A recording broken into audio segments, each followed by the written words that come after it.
All right, we are going to go ahead and get started with the general meeting. We just have one extension request. If everyone can have your conversations out in the lobby if you need to talk. All right, so let me pass out this paper for the board just with the extension standard on it.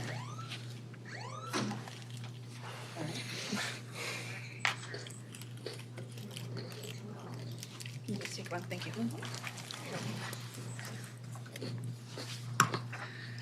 All right, so under tab 4 for the board, we have one extension request. We've been getting a lot of extension requests lately that are possibly not timely, and so they're going to require a little bit of extra thought. So this one was submitted on March 25th of this year. The hearing date, the resolution issue date was May 16th of 2023, so it's almost 2 years later. And that's why I have the extension standard for you. So this was a variance case to add, actually, let me double check that. I think it was a variance case to add dwelling units to an existing multifamily. So the variance extension standard would apply. As you all know, a variance lapses and becomes void 1 year after the date of its final approval unless substantial construction has occurred within that year. And then I provide the definition of substantial construction under the code. This person, like I said, was approved May 2023 and began work on the property. We can turn cell phones to vibrate or off, that'd be great, thank you. They began work on the property. They said that they got to their final inspections and they just need their UNO. And when they went to get it approved, they noted that the zoning approval was over a year old. So it does seem like there's been construction here. I pulled the permits that have been issued, the construction permits that have been issued to this property, and you can see those on the following 2 pages, describing the work that was done to the property. So I think that's all the background you need to know on this one. Do you all have any questions for me? He's asking for an additional, to me, if he's ready to pull his UNO, he doesn't need more than 6 months, but usually we grant extensions in 6 or 12-month increments. Like I said, does anyone have questions or thoughts on this extension request? Based on your review of what you pulled, I think what I heard sounds like it's met the substantial construction threshold.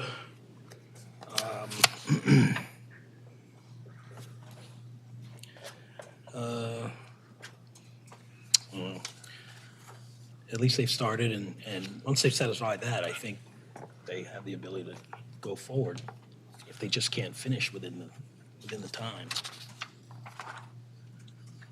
Actually, does one need to file a request for extension if they've... I feel like this section of the code is pretty strange, right? Because to me, if they've been doing substantial construction, they shouldn't need an extension from us. But permits office is saying you need one, so that's why they've come to us, basically. Gotcha. Yeah. Seems like they shouldn't, but they've asked for it. I have no objection. I think the permits office is wrong. I think they should let them do what they need to do.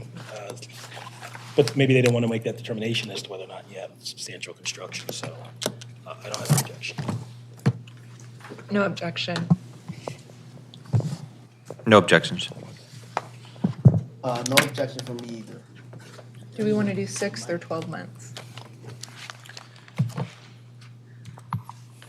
So that should be my check.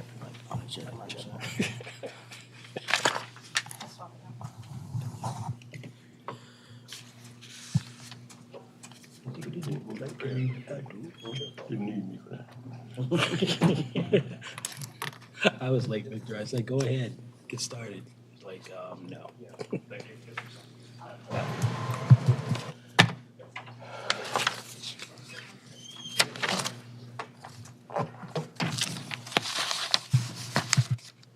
Oh, so you had a whole stash of mics back there, huh? Me went for my studio.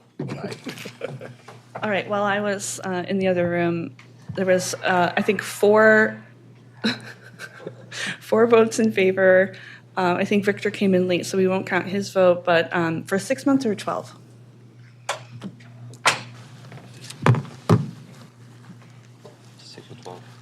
If they started substantial construction, 6 months should be fine. That's fine.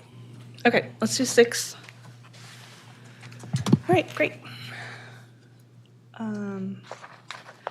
So the only other thing to go over before we start the zoning appeals docket is the proposed order. So oftentimes what we do is take the conditional uses first and then do the variances second as a category, because the conditional uses tend to go a little bit more quickly than the variances. And I'm including in variances, even if you have a conditional use in addition to the variance, I'm including all of that in the second category. So we have maybe, looks like 4 cases that are just conditional uses, and then the rest would be in the second category of variances. One postponement I wanted to mention is 2024-264, 1025 East Monument Street will be heard on April 15th, not today. It was postponed, and we put it on the April 15th docket, but we forgot to remove it from this docket. So it's posted for April 15th, not for today. I hope no one is here for that case. It will be heard on the 15th. But other than that, I think you have the proposed order in your notes, and I'm ready to get started whenever you are. Good. Do we probably haven't seen the sheet for opposition? Oh, I did, yeah. There's one person right now. I mean, I checked 3 minutes ago. One person signed in opposition for the last case, BMZ APL 25-002, 3610 Roland Avenue. There's one person here in opposition for that case. I don't see any other opposition. Okay. Very well. And I can go through my little script. Sorry, I will pull that up right now. All right, good afternoon, and welcome to the April 1st, 1 p.m. docket for the Board of Municipal and Zoning Appeals. My name is Becky Witt, and I'm the Executive Director to the BMZA. We have a full panel here today. Please turn off or make your cell phones quiet. If you need to speak with someone, please do that out in the lobby. When it's your turn to talk, you can come forward. Please turn your microphone on. This is being recorded by Charm TV today. So we are going to be sticklers about microphone usage. So when your microphone is turned on, it will be green like this. If it's red, that means it's off. So turn it on, please. And you will introduce yourself, spell your name for the court reporter, and take an oath before giving testimony. If you haven't already written your name on the sign-in sheet and you intend to speak today, please do so now. The board will likely vote on your appeal today, but that vote is not final. We have to write a written resolution, which requires drafting and review, and it takes several weeks. We will send it to you by email when it is ready. And that is it for me. I will pass it over to the chair. Okay, we'll get started with the docket in the order that we have it. Calling case number 2023-117, 4255 Park Heights Avenue. This is an R6 zoning district. The appellant, and forgive me ahead of time, Emmanuel Ade Bajulay. All right, come on up, sir. This is a request to use the premises as an office requiring conditional use approval. Is that correct? That's right. Okay, you can go ahead over to that table, and you might as well turn on that, press the button so we get a green light on your mic so that you're live. Let's get the witness sworn. Sir, you raise your right hand, please. You swear or affirm under the penalties of perjury that the testimony about the guilt of the truth? I do. I want to hear from staff and planning. Okay, the request is to use the premises as an office, which is approvable as a neighborhood commercial establishment. The property has a long history of commercial use, so it qualifies to be considered under this category. We need to know more about what kind of office this will be. This property and its neighboring property are both before the board today for the same request. Both as an office, but we don't have any details about what kind of office it will be, so we want to make sure that it's something that we can approve as an office. And additionally, the floor plan that was submitted shows a single-family dwelling, which may be the way that it's currently set up, and not an office space, so we may need to know a little more information about how the property will be laid out as an office. We did ask for an updated floor plan last week. And that's it from me. Thanks. Okay, hang on one second. I just want to clean up the record. I'll call both of those cases before this gentleman. I only called one. I called BMZ 2023-117. Actually, yeah. So it also should be 2023-118, 4253 Park Heights Avenue as well. Same appellant. And your staff report goes for the same property. The staff report is the same, yes. Great, thank you. So for both of these cases, they're pretty straightforward neighborhood commercial establishment with established history of non-residential use. And so long as the applicant can demonstrate that his proposed use does fall under the definition of an office, planning recommends approval. Thanks so much. Okay, sir, tell us about your project with an emphasis on, what kind of office this will be. And we raised the question about the floor plan. It seems to demonstrate a single-family dwelling and not an office space. So tell us about that. Okay, so when we purchased the property, we actually have that property and the other two properties, 4253 to 4259. 4257, 4259 are pharmacy. We have an established pharmacy that's been there for 20 years. We purchased the other two properties. We've extensively rehabbed it. Due to the fact that we are requesting it to be removed from a residential to a commercial because we're trying to rent it out to use as an insurance offices or as a home health aid staffing agency, they'll be using the first floor for that as an office. We won't be doing, the reason why we're examining is because if we were doing a residential renting there at that place, based off HIPAA rules that we have to be facing because of the pharmacy that we have next door, which carries a lot of Class A and Schedule A and Schedule B drugs, it's best that we have the those two B properties being listed as a commercial for renting to for commercial rental. Okay. So, let's see. The office would be, floor plan just on the first floor? Yes, sir. As you open the Both door. properties? Yes, sir. Both floors will be for the rental for rental. Would the upper floors still be residential? For No, both? everything is going to be commercial, but we're going to be expanding the pharmacy from the top floor, from the other two buildings, and creating an easement across so we have access and expanding our storage units for the drugs. That will be cornered off, but the first floor will be rented out to whoever the staffing and the insurance agencies will be there. Okay.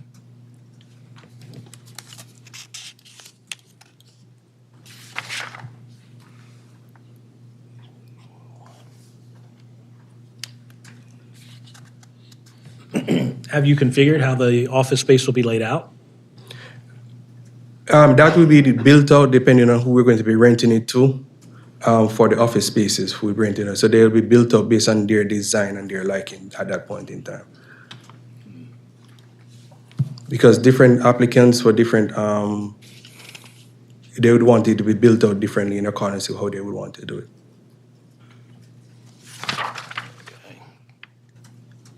So are these floor plans that you've provided us, are these the existing condition floor plans? Those are the existing, that's what we renovated the properties to be at the moment.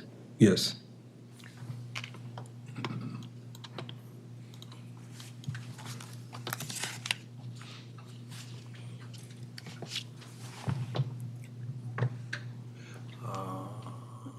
Okay.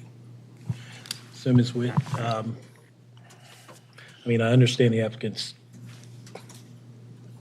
statement as to, well, it'll be configured based on how somebody might use it. But the entire first floor of both properties will be commercial.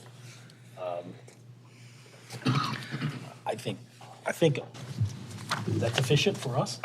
I think that's up to you. Well, let me ask you a question. Is the first floor being rented as a residential space right now? It's not being rented. Okay. And I said earlier, because of the nature of the business with the pharmacy or the other two buildings, we cannot have residential being to rent it out to anybody. So they're both vacant at the moment. I mean, to keep records clear, for any audits or any appellate review, we typically want to have the plans match what it is you're requesting. So, I mean, I recognize that's the as-is condition now. I'm not opposed to requiring the applicant to provide a floor plan that frankly at least references office space, because it doesn't right now in this application. It's hard to approve something as office when they're showing us Yeah, it doesn't match up. a residential floor plan. I do think the application should be consistent with his testimony that it'll be used as commercial space. The floor plan application doesn't show that, so I would like to see that. Okay. Well, here's what we can do. Because we do want it to be consistent. We want the records to reflect what we saw is what in fact you intend to operate. We can offer you a postponement, and really all we're looking for is a floor plan that's consistent with your application for what this project will be. You can provide that to Ms. Witt's office. We can have you back, and likely it's not going to be any other remaining issue. But we do want to have the records and the floor plan at least match up with your application. Right now, it doesn't. Would it be possible for us to approve it with the condition that he gives the office a floor plan that's consistent with the application? I think you could do that. So that's not requiring you as executive director to make any decision, any final decision, right? Right. I mean, if it came in some kind of ambiguous way, he's have to give it back to the board. Yeah. I don't know if we can delegate it to you as the executive director to do that. That's why I suggested a postponement, 'cause I don't know.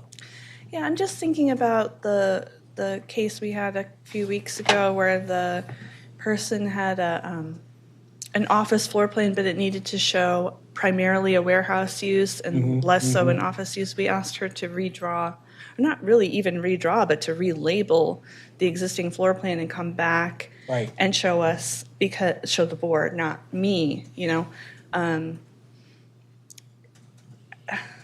If we're going to be consistent with that Yeah. case, then I think we do need to have the plan, and the way we did that was to have the applicant come back with the floor plan in the record so that we could review that and then rule on the application before us. So I'll leave it to you, sir. Again, it's sort of administrative cleanup, but that's the proper way to put the record in. So Okay. if you're amenable to postponement, we can postpone your case. So just for reference, you would like me to relabel the existing floor plan that we have now? Because the one that was added, get submitted to you guys, had everything as the property is. So, but you want me to relabel each room separately for what it's going to be? Is that what they say? What we want is to see the floor plan of what it is you intend to operate.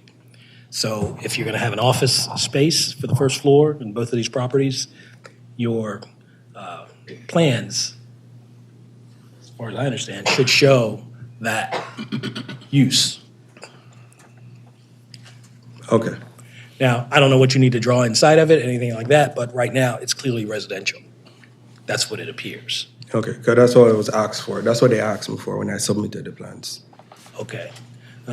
This is a pretty old case. These are back from 2023, so who even knows what was Right. Yeah, said we're back then? 2025 now. Okay, Yeah. sure. Yeah, lots of things have changed since 2023. But that's what we need today under the record to make the record proper so that we can properly rule on your application. We need the application to show what it is the applicant intends to do and how the property is going to be used. And I don't think that's, I mean, other than putting you back a couple of weeks possibly, I think that's how we'd have to handle it. That's how we handle other cases. The floor plans need to match up with what it is you're asking for. So if you modify that detail, it'd be a very short hearing next time. All right, that's no problem. All right, and just let Ms. Witt know that you're ready to come in. I think we could probably squeeze that in the next 2 weeks from now, for the next hearing. Okay, Thank you, sir. all right. So formally, we'll postpone 117 and 118, and we'll see the gentleman again.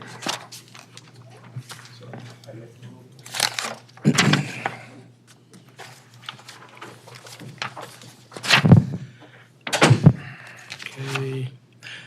Calling case 2020, BMZ 2025-005, 1834 Edmondson Avenue. This is a C1 zoning district. Appellant Jianji Q. Come on up. This is a request to use the first floor as a carry-out food shop, requiring conditional use approval, correct? All right. That'd be fine. And turn that mic on, please. And let's get the witnesses sworn. Can you raise your right hand, please? Do you swear or affirm on the penalty of perjury that the testimony you're about to give will be the truth? Yes. All right, I'll hear from staff and planning. All right, this one is pretty straightforward. It's a request to use the first floor as a carry-out food shop, requiring conditional use approval. They don't need any variances or any parking variances. It has a long history of a carry-out use. I think at some point it became vacant, which is why they need to come back for the conditional use again. But that's all I have. Okay. So again, this is pretty straightforward. A long operating carry-out establishment, change in ownership revealed they didn't have the conditional use for the carry-out, so planning recommends approval. Very well. Okay. So with regard to this, I'm sorry.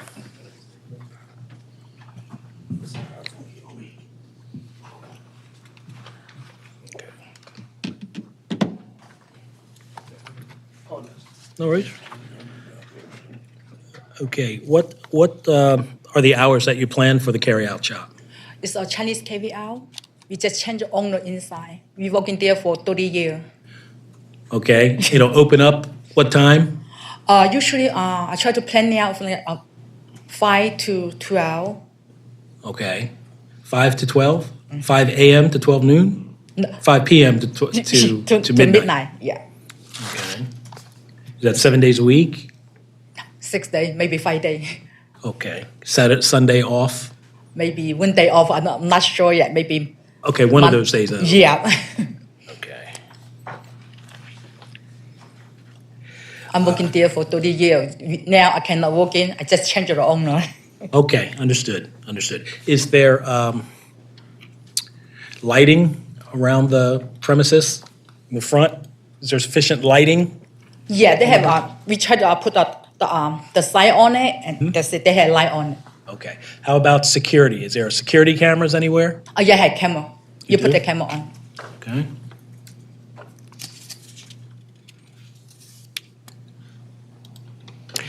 You say you've been there 30 years at that location? Yes. Over that time, have you had any particularly troublesome issues with either crime or No. loitering? No? No. So you expect it to continue as it was, safely? All right. Yes, sir. All right. Any questions for the applicant? No. No. Okay. All right, thank you. Oh, thank you. Okay, so we're here on case number 2025-005, 1834 Edmondson Avenue.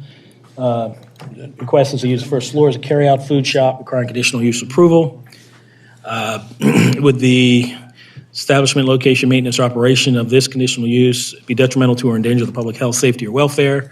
I would say no, based on the record. In fact, the applicant has been at that location for 30 years without ill effect.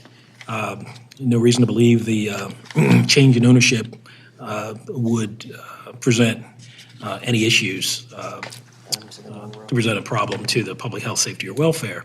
Would the conditional use be precluded by any other law? No, it's not precluded. It is allowed. The authorization for this conditional use, I don't believe, is contrary to the public interest. Certainly benefits the public by giving folks options during those hours that it's open. And would the authorization be in harmony with the purpose and intent of this code? Yes, I believe it would be. That's what the code is for, and that's what this hearing process is for. And paying homage to the Schultz v. Pritt standard, to the extent there are any adverse effects associated with this conditional use, I don't believe those effects would be above and beyond those impacts that one would normally see with this kind of conditional use anywhere else within this zone. So I'm a yes for the application. I'm also a yes. I vote yes. I'm a yes. I'm a yes. Okay.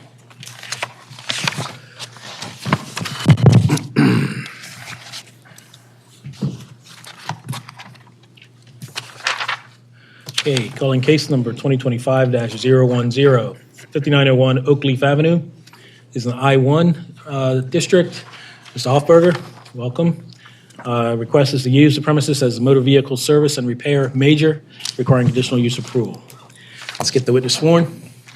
Sir, do you swear or affirm that the county purview of testimony about the given truth? I do.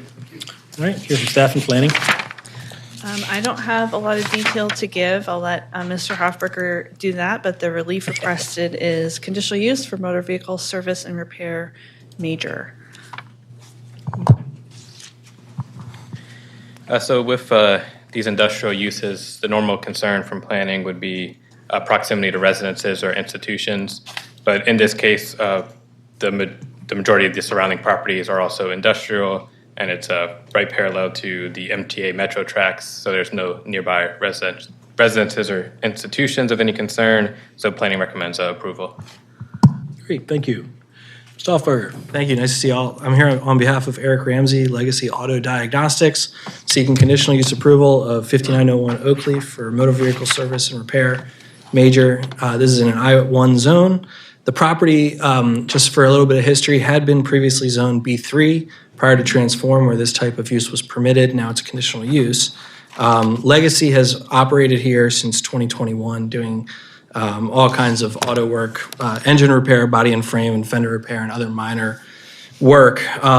As Justin said, Oakleaf Avenue is an industrially zoned property located next to the MTA railroad tracks, and to the east is some heavy commercial zoning, C4 zoning.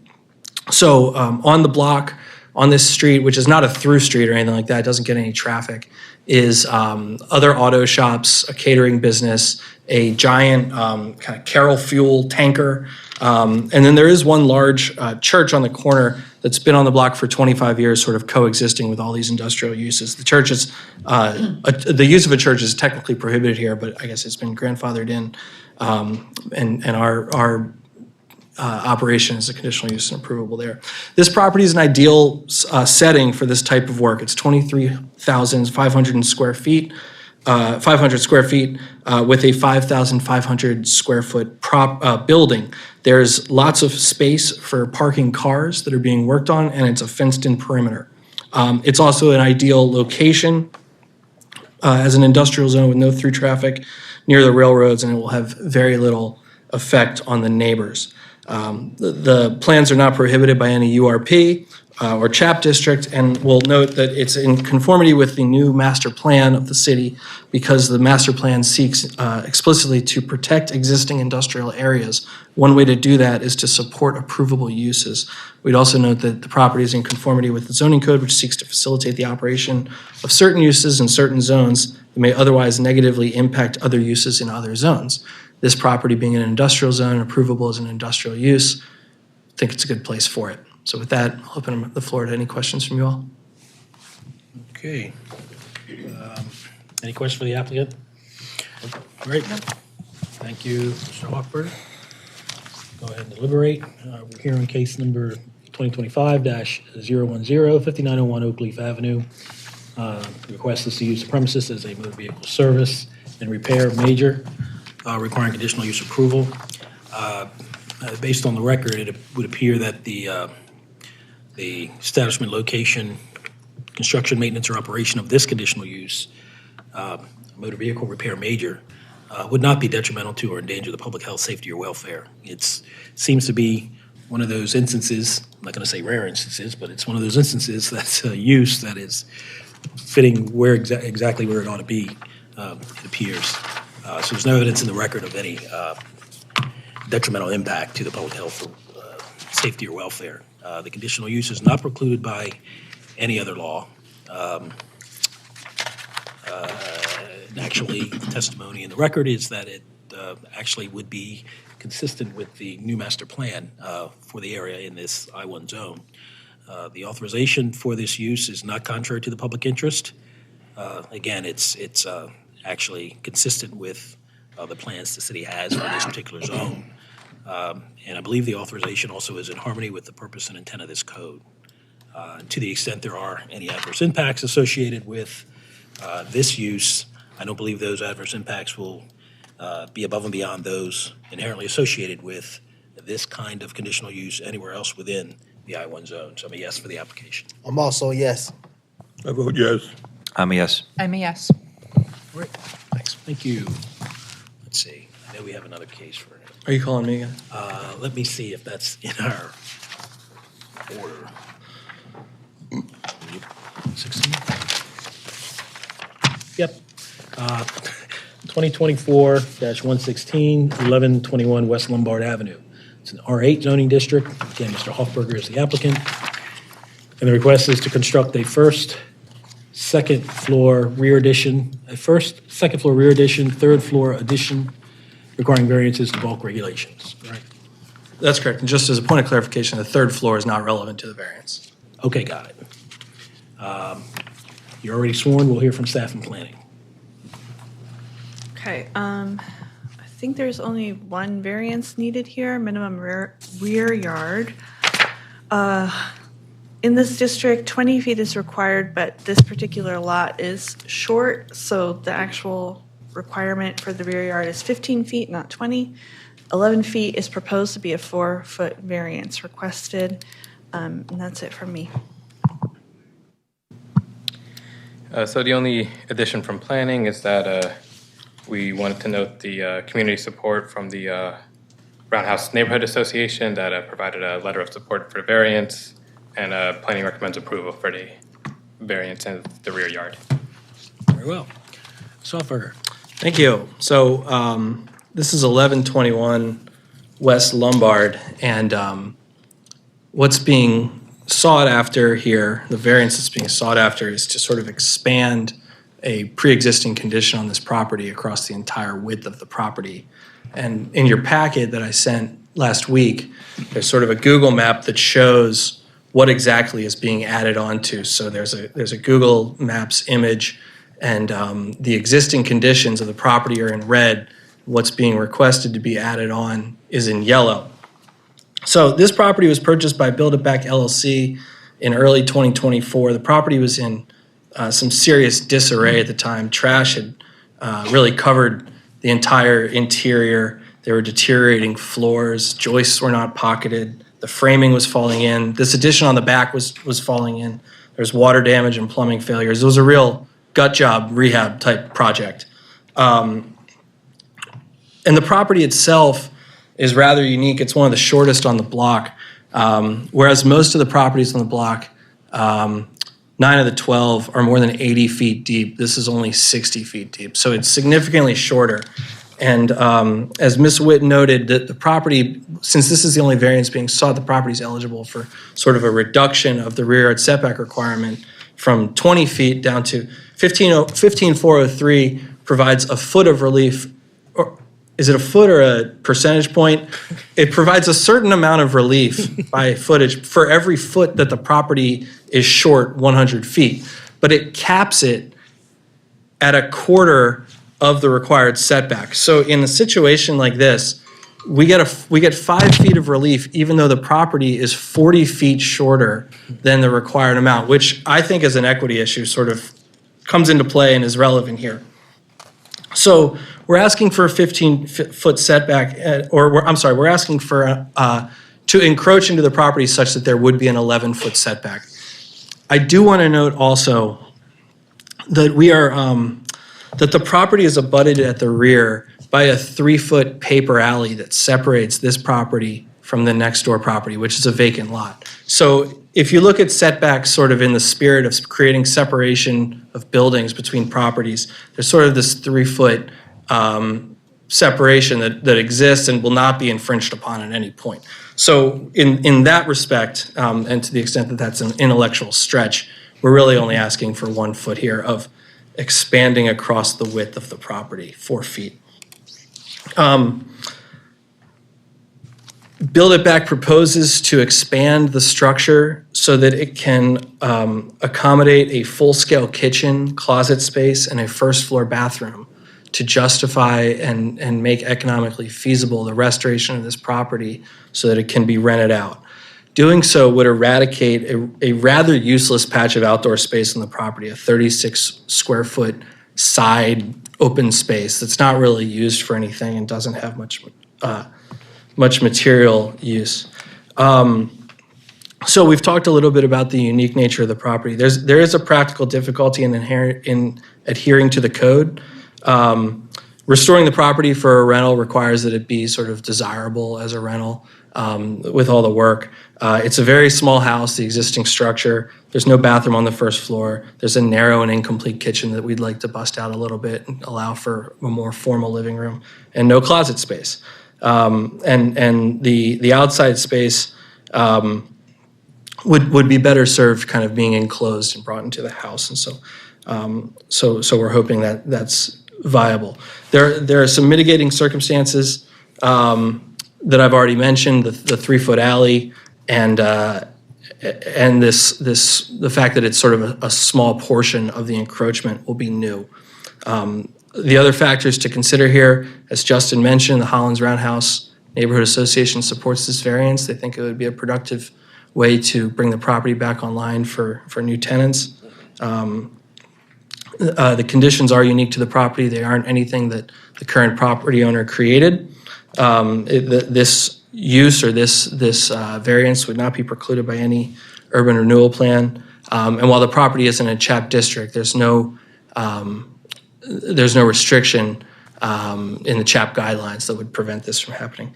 We think that this conforms to the city's master plan by promoting housing and the preservation of structures, which also conforms to the zoning code's intent. With that, I'll open the floor to questions. Okay. I have a question. Is the existing structure non-conforming? The existing addition? The existing structure as it, was built. You're talking about a previous addition, right, at some point? Yeah, a previous owner had put that on. Is that non-conforming? Well, it encroaches on the setback. We can't speak to the permitting history of the. Sure, I'm not saying that it was an illegal addition. I guess I'm just saying that it doesn't conform with the rear yard. I'm just thinking about it now. You're filling in a section, but that portion of the property already goes back into the setback, right? Well, yeah, that's why we're asking for a variance here. Yeah, yes. Okay. Is this a potential increase or expansion of? Right, nonconformity? I guess that's for the board to decide if it's a new nonconformity or a increase in the degree of nonconformity, I think is how it's phrased in the code, which is not allowed. However, sorry, that's why I didn't want to bring it up, but I have to.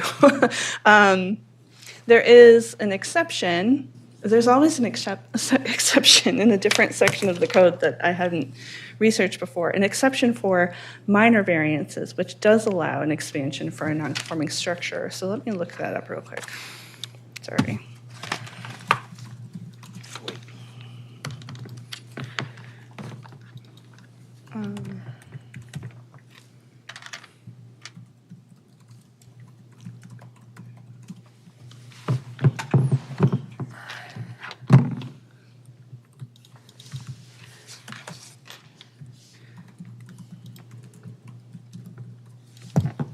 sorry.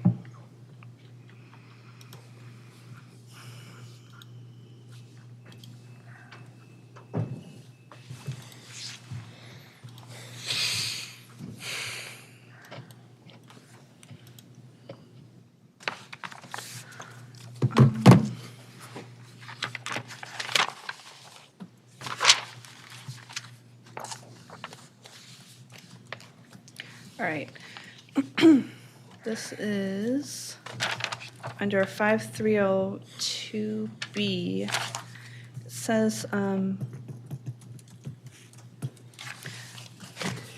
that a minor variance is allowed if the parcel of land is improved with a non-conforming structure that's been in existence for at least 50 years. And it would permit not more than a 10% cumulative increase in the bulk and density of a structure that has been in existence for 50 or more years. Do we know when the structure itself is definitely The older. structure is quite old, yes. We don't know, do we know for sure when the addition was built? We don't, based on the, I would presume it's more than 50 years, just based on the condition that it was in when the property was purchased. So I would say that this qualifies. And the variance would not permit more than a 10% cumulative increase in the bulk and density of a structure. I don't know if we have that. Well, it's 36 square feet. Okay. And the floor area of the entire structure, do you know roughly how much that is? Sorry. I didn't think there would be any math on this test, Ms. Witt. Let's see, so the property is 60 by 14, which is 840. And we want to build 49 by 14, which is 686.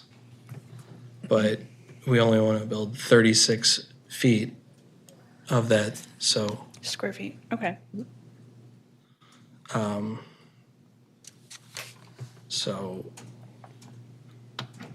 840 divided by 650, that's 650, 840. What's the amount that it needs to be? It says the variance would not permit more than a 10% increase in the bulk and density of a structure that has been in existence for 50 or more years. Well, 36 divided by 686 is 5%. Okay, It's 5% of the structure. all right. I'll take that. What's that code provision?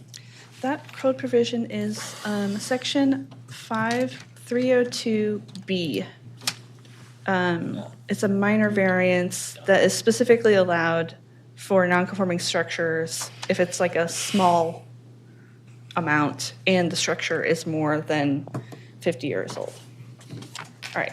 From what I am hearing, I think this could qualify as a minor variance that specifically does allow an expansion of a non-conforming structure. So that would just bring us back to the variance standards. Right. Everyone okay? You want me to go through it all again? Nope. It's on the record, and I'm inclined to adopt it. Any questions for the applicant? Okay. Thank you, Mr. Hoffberger. Thank you.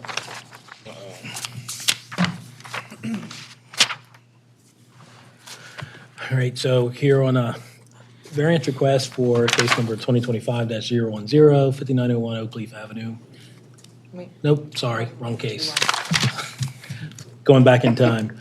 2024-116, 1121 West Lombard Avenue, R8, to construct first, second floor rear addition. Again, third floor doesn't have anything to do with the variance request.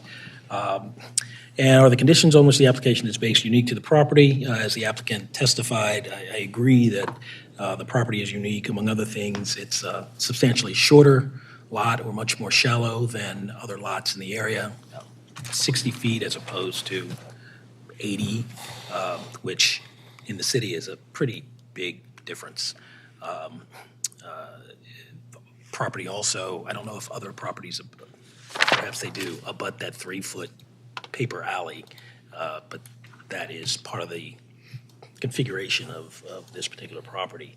Also, the not as built, but as is condition of the property, it's in significant disarray, deterioration.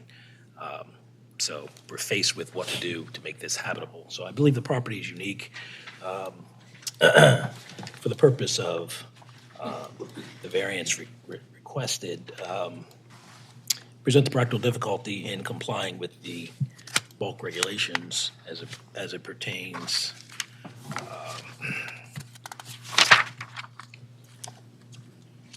to the minimum rear yard requirement.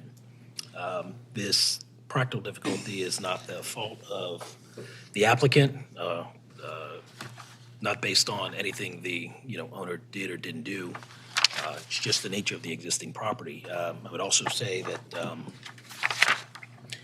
this minor variance is otherwise allowed under Section 5302D of the code as a minor variance. Based on the record, it meets the age of the particular property, 50 years, and the percentage of increase, and whatever else the statute says. The practical difficulty, the purpose of the variance is not based exclusively on a desire to increase the value or income potential of the property, but certainly to make some use of that particular property and to make it habitable for residential use. No evidence in the record that the variance would be injurious to the use and enjoyment of other property. Actually, it would probably improve them, just looking at it and looking at what the property can become. The variance is in harmony with the purpose and intent of the code, including the code portion which references minor variances. And the variance, don't believe, is otherwise detrimental to or endanger the public health, safety, or welfare, or be in any way contrary to the public interest. So I'm a yes, based on the testimony in the record, the presentation. I'm a yes for the application. I'm also a yes. I can vote yes. I'm a yes. I'm a yes. Thanks so much. Good luck.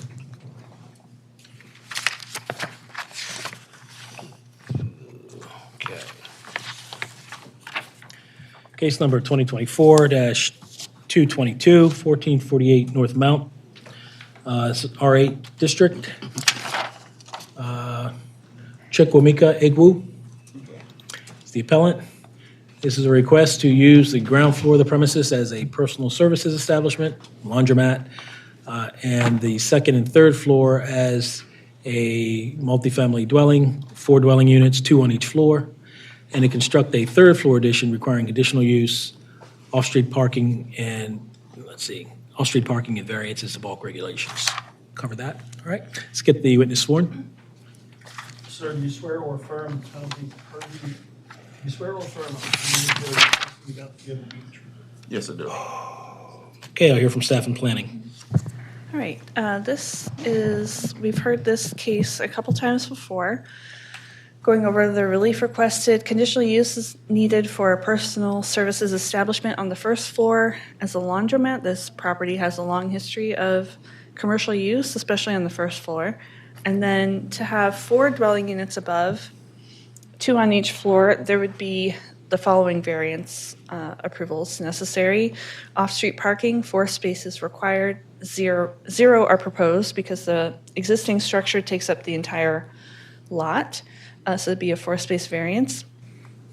Minimum lot area, 2,625 square feet would be required for 4 dwelling units. 1,054 square feet exists, so it'd be a 1,571 square foot variance needed for 4 dwelling units. And then minimum rear yard, 20 feet is required, 0 is proposed for that 3rd floor addition, which would go all the way back to the rear lot line to meet the first 2 floors. And so a 20-foot variance would be requested for the full 3rd floor addition. The existing structure is non-conforming with respect to lot coverage and rear yard. So we've just talked about that. The addition, the proposed addition would create a new nonconformity with respect to the third floor rear yard. And would create a new nonconformity with respect to minimum lot area, really. The board postponed this a couple times, wants to get more complete plans, including side elevations. Part of the proposal is to build a cantilevered addition out over the sidewalk along the side of the existing structure. So we wanted elevations that showed that cantilevered addition part. And the second time was to get interior photos that showed the uniqueness of the property, which is where we got stuck last time. There are photos in the file that the applicant has submitted, and I will pass it over to planning. So as mentioned last time this case was heard, interior photos were requested. And after getting the photos, planning is standing by the previous recommendation. It seems to us that the intensity of work that is still required allows for a determination to still be made regarding the number of dwelling units. So we're recommending approval of the neighborhood commercial establishment with 2 dwelling units. Going from 4 units would require a 58% variance regarding the lot area. The 2 units would reduce that variance to a more reasonable 26%. Thank you. Okay.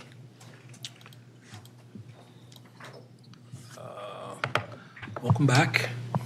Morning, sir. Looking at.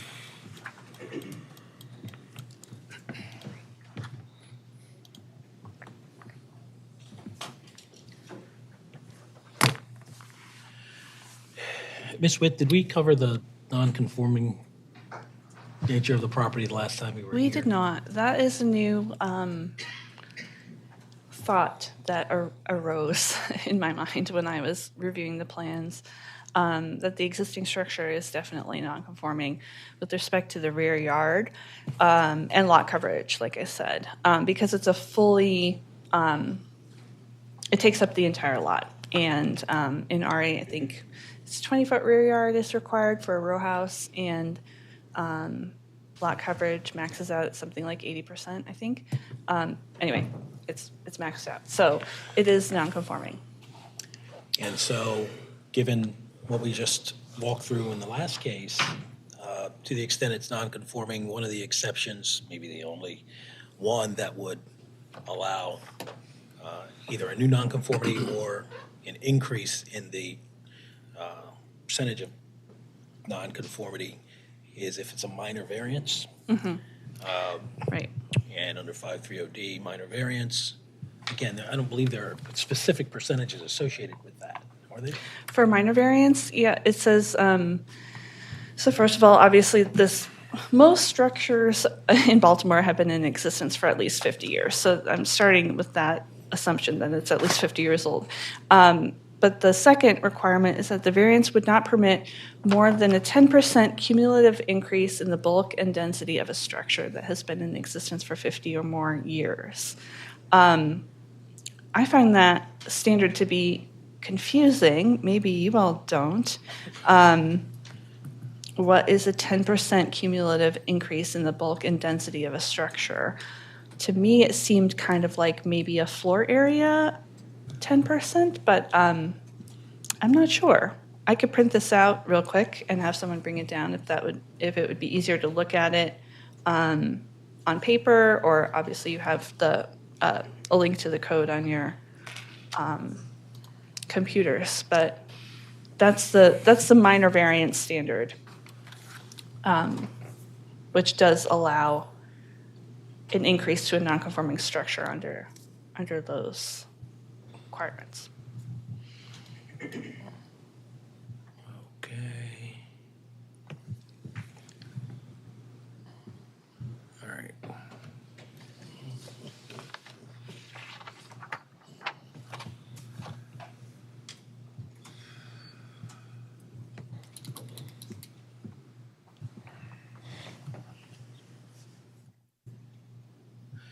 Would that be helpful to anyone? To have it printed? I can print it right now and have someone bring it down. Sure. I mean, I have it in front of me too. I'm sorry. I have it in front of me. Oh, yeah, right. We have it. You have it? Okay. That's the section we have. It's still the application of that calculation Seen one. here. 10% cumulative increase in bulk density of a structure. I'm not the math guy here, so show me how that I'm works looking at out. Mr. Marcosi, Afraid of that. the architect on the panel. I mean, and I'm equally kind of questionable because a 10% cumulative increase in the bulk and density of the structure, we just looked at it as if it were a footprint type of addition, whereas, you know, we can look at it, I guess that's the kind of the letter of or the language of the code, and our interpretation of that code, right? So, is it a volume or is it a footprint type of calculation? Doesn't really explain. I don't know if it does explain in the code like how to calculate this. It doesn't, and I asked the law department, and he said it's ambiguous. Thanks. Classic. Also meaning, I don't know. Great advice. Well, Are, if are we there look, concerns above that, or is that the sticking point? oh, I don't think, I think it kind of overlaps some of my concerns about this. My concerns are the amount of requests with the minor privileges for this project would require. I don't think that that's something that we can control in this board, but it does say like, all right, look, this project is allowed to have this, or we're going to give this project an ability to have a 10% cumulative increase. What is that maxed out as? I think what's proposed, and I haven't run the calculations, that's the applicant's responsibility. What is that maximum additional bulk and density? And is it reflected correctly in the application? And that's what I question. I'm not going to sit here and try to crunch numbers on this one without doing my research, or is it my job? But Right. you bring up a good point, though. Yeah, granted, we had not, I think in the prior hearing, we had not raised the issue of the non-conforming nature of it, and then what that then requires in terms of analysis of whether or not it's an approvable request. It could possibly be under the minor variance standard, under 5302 D, but once again, we have to be presented with that information and that standard to confirm or deny whether or not you met that 10%. Yeah, I think also it does seem like kind of a threshold issue, but also the board might want to discuss, like, even if you could get to the variance standard, is there enough to grant a variance here, given how many times this case has come before us, and also the extent of the variances being requested here, which are pretty significant and much higher than what I think we often see. So just to remind the board, even for 2 dwelling units, 1 on each floor, it would still require a variance to approve that, even without the addition. Take the addition out of it.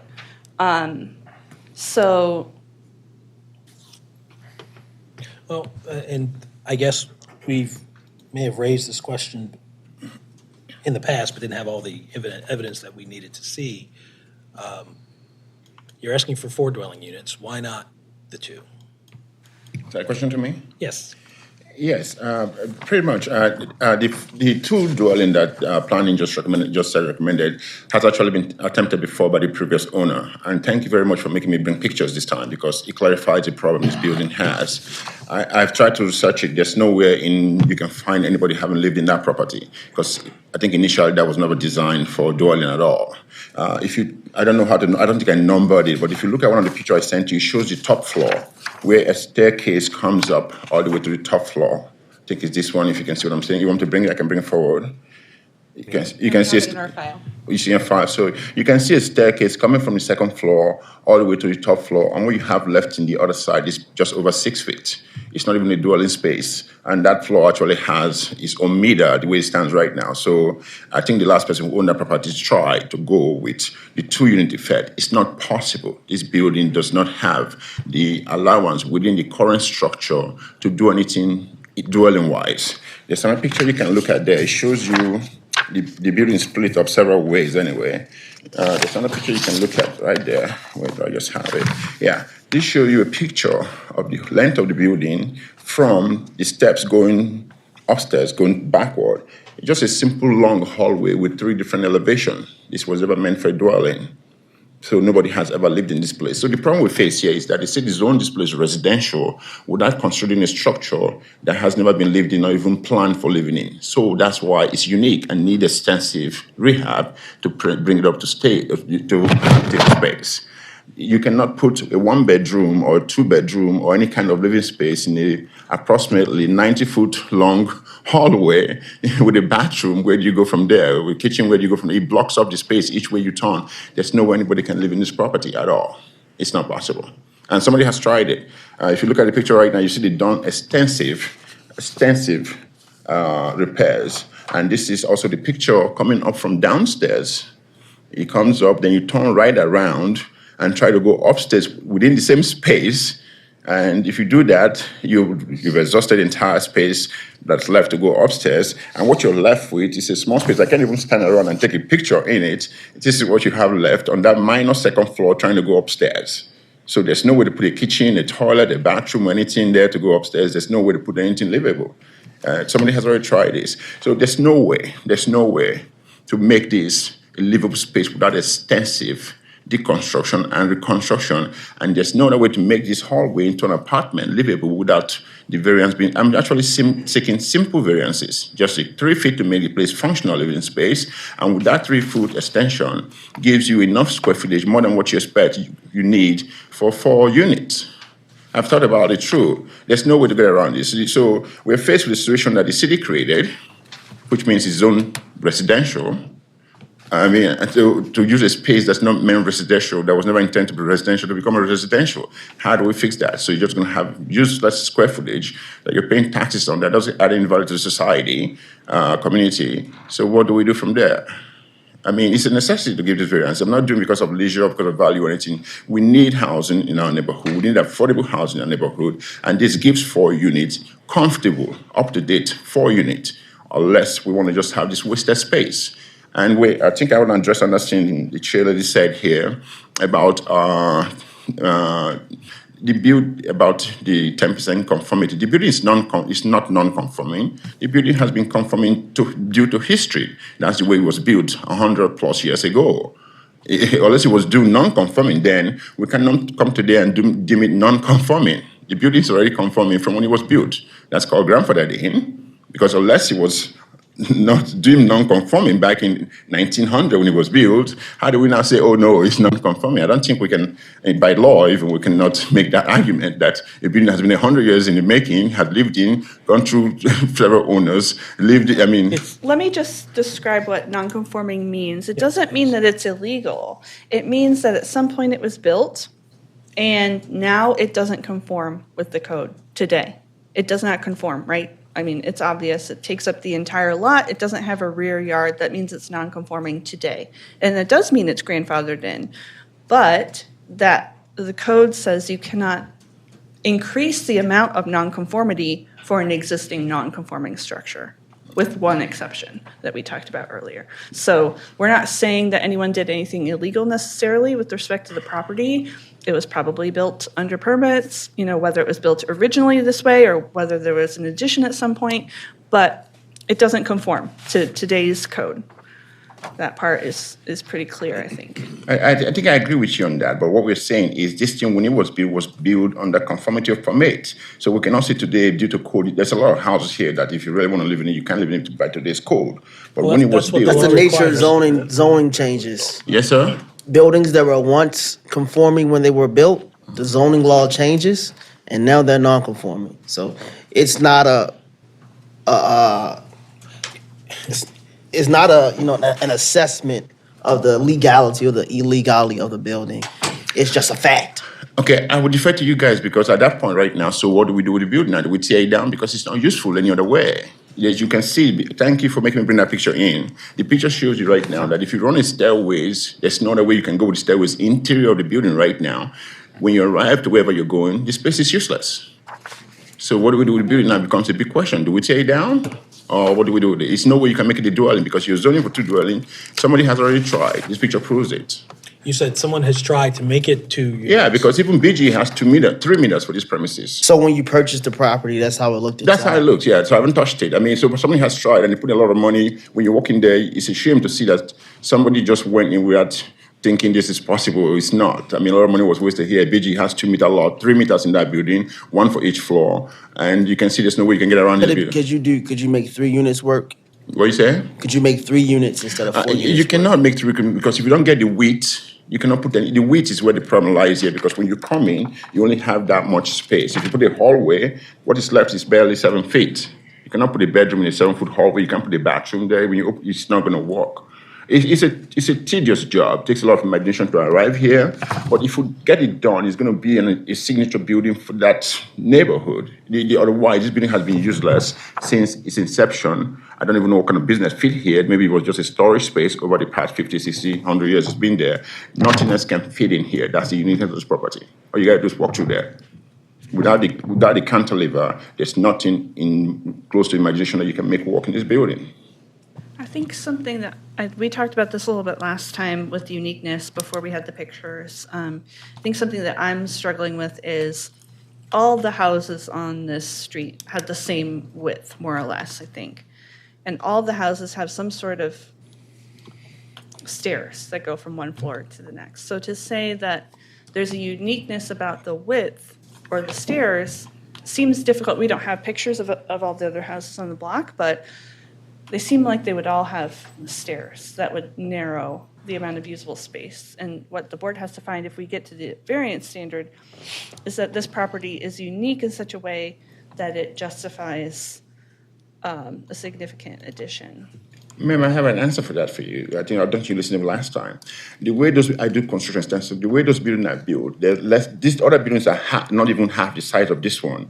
You have a stairway coming up in the middle that arrives at the middle of the building. You turn right, you get to 1 bedroom. You turn left, you get to another bedroom. Then you have your bathroom right in front of you that's shared by those bedrooms. So it's a unique building. But this one doesn't have that luxury because this way is the street side, back here is somebody else's lot. You cannot make an entrance through somebody else's lot, nor can you make it through the street. So there's no way to put a middle step. Even if you do put a middle step, you still end up with about almost 45 foot this way, 45 foot this way. It's too skinny to make anything reasonable.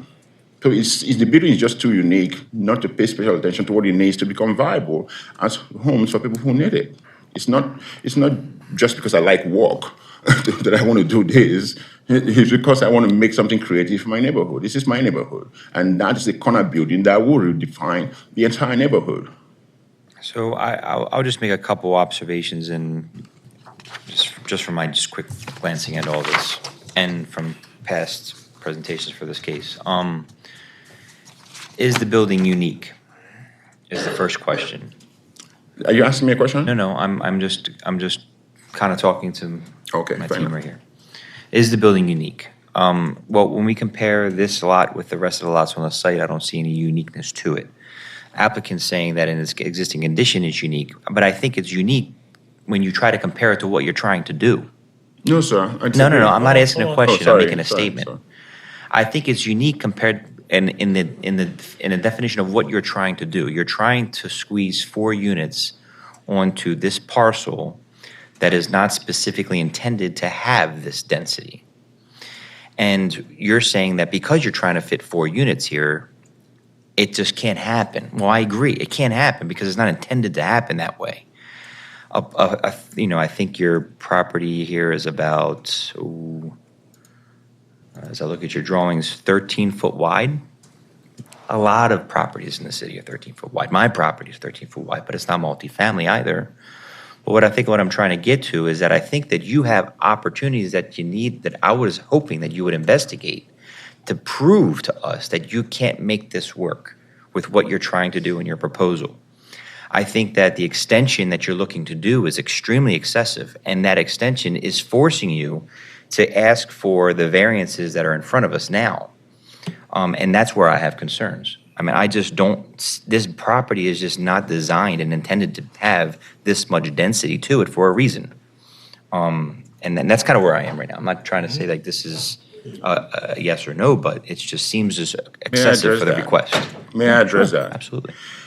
I think when we talk about uniqueness, we mean how different are you from everybody else? That's unique. First and foremost, every building in that whole zip code, or just about all of them, none of them covers the entire lot. That's one perspective of uniqueness. When you talk about entrance into the 2 unit or 3 unit we suggested here, you have to come through the first level, who has been preordained to be commercial, to access them. There's no other way to access them. You have to come through so that means we're going to negate the entire first floor to even do that. So first floor becomes useless.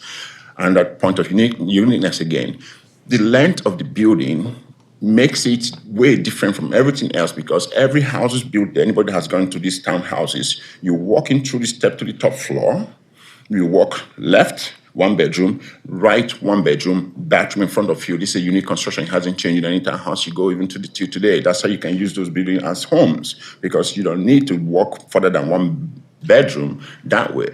So if you do that, you're going to have more than 50% of this building still useless. You can't do anything about it but even in that case, you don't have the neighbor's yard. You cannot use it as an access to go upstairs, to go to set up the meeting. And you cannot use the street to go upstairs. There's so much uniqueness in this building that one can start counting and we'll get past 10. I don't know how much further you want me to go about uniqueness. It's different from every other building there. It's not constructed to be dwelling in the first place. So if you look at I checked the record. There hasn't been an address of somebody living here in the past 40, 50 years as far back as I went. It's meant to be a commercial space.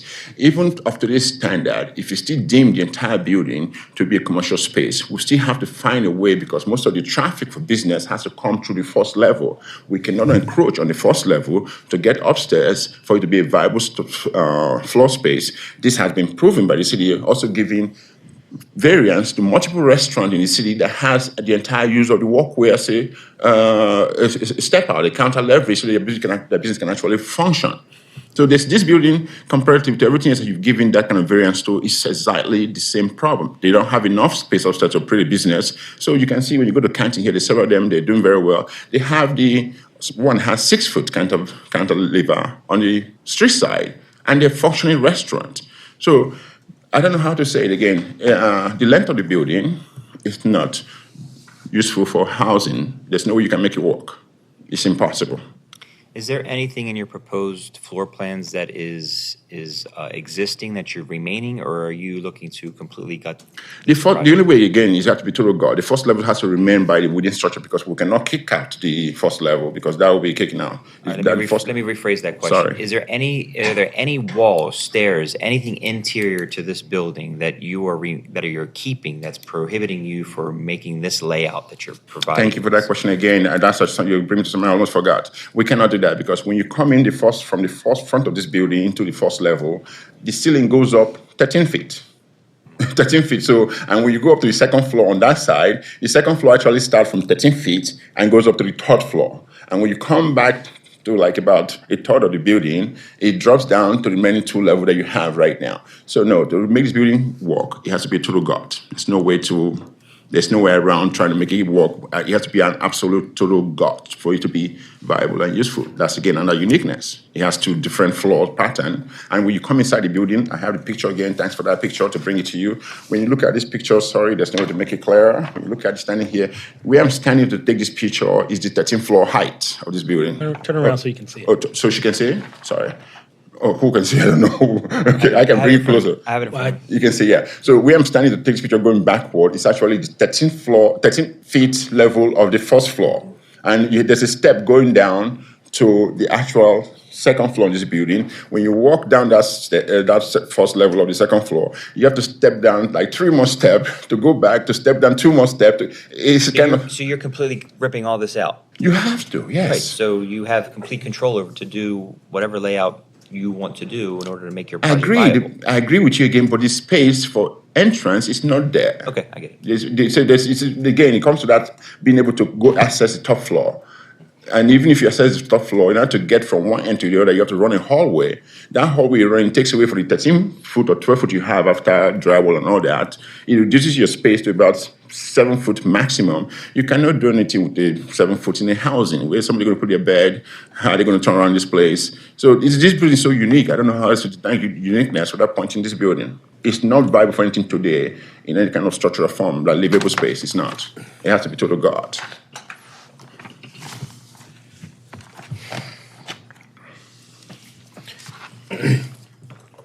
I'm gonna ask for help from, Am I that special? maybe, maybe not. Thank you. I don't want to be special. Just conceptually, if you have to do a gut, you have to have access to, under your scenario, you want to have 4 dwelling units. All those dwelling units would be accessed from the first level? No, I mean, when you do it through God, now you have the freedom of creativity, recreating what's going to happen. Coming from the front right, going upstairs right now, will access the first 2 apartments.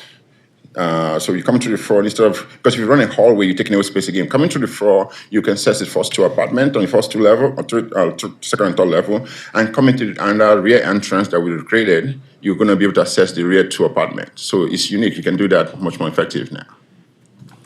So, again, we can do this because of the cantilever gives us more space where we can run a hallway interiorly. That's mostly part because we need that more space able to run a hallway interiorly to access each bedroom and bathroom and living room. Let me ask you this. I think this is kind of getting dragged out a little bit, but I think some of these questions are a little important. It looks like you're proposed to 2 bedrooms in each one of these units. Correct. I'll ask you this, all right? So would it be possible to do 1 bedroom without the cantilever? I think what we just discussed, I mean, from hearing the chair lady, I believe, speak again, you need a total square footage. Can I go ahead? Are you going to speak? Okay. You need a total square footage of about 2,400 square foot to accommodate a 2-bedroom apartment, 4 2-bedroom apartments. But with the cantilever we're getting, if you do the math, right, it's a simple math, we have way more than that because each unit, we have a space of about 720 square foot, which gives us about more than 2,800 square foot combined. So we have the space to make this a livable space in modern times. It takes a lot of work and some creativity. So the reason I asked that question is because you're explaining that the hallway width is prohibiting you to provide a bedroom of adequate width to use. You have to have a hallway in an apartment. How are you going to assess the length of the place? Creativity. No, Architect. it's space. You know? I cannot be creative with space. Hence my question is, would your program work, would your project work if it were a 1-bedroom? Is a hypothetical question because it would eliminate the requirement for a hallway. I'm not going to sit here and go down into the deep details of your floor plan. I just think there's other resolutions that you could have investigated in order for you to get to the program that you need without the request of such a large variance ask. That's all that I'm saying. We haven't seen you provide that challenge. I can't make this project work without this variance. If you're going to go for 1 bedroom, you're going to need the variance. If you look at it, I gave the picture that says to you right there. Even if you're just going to go for a 1 bedroom, you still would need the variance because when you come up the steps, you end up with this. The steps are gone. No, the way that you've explained what you're doing for your project, you're wiping those stairs out. No, but you need the steps to get up there. You said you're rebuilding new steps. But you only have the 12, 13 feet to work with. It doesn't change that. See, you need the steps within that 12, 13 feet to do that. So there's no way that will even work. Because the step has to bring you up to the second level or the third level. You investigate, you can answer these questions. These are going to help our decisions. But you've investigated multiple ways of configuring your stairs to minimize the amount of ask on the addition. So I've done that. I've done construction for 30 years. I'm very good at this. When you're walking, there's something you cannot change in construction. That's what you have. Meaning your line is 10 square feet. That's what you got. This is the same case here. We're working with only about 12 feet of space, width-wise.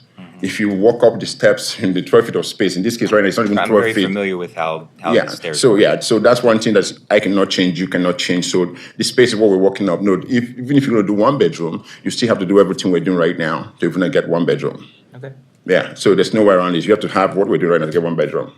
that's your testimony. I appreciate it. Thank you. That's a fact, it's just with the space we have. No, it's testimony. It's okay. Okay, Thanks. thank you. Appreciate it. Okay. We beat this horse. Yeah, I think I so. still don't know. Yeah. Anything else you'd like to add, sir? I can just conclude by saying, please forgive me, I really find it on my own personal conscience for this being a project that can actually be discontinuous, because I thought this would be something that would be kind of looked at favorably by everyone, because I believe all of us here have some experience in construction. And let me just say that there are a lot of projects that we look upon favorably. It's like, hey, that looks great. That's a great idea. Love to be able to do that. But we're working within the constraints of what the law allows and what we can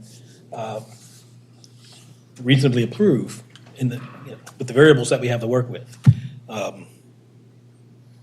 So that's sort of our limitation.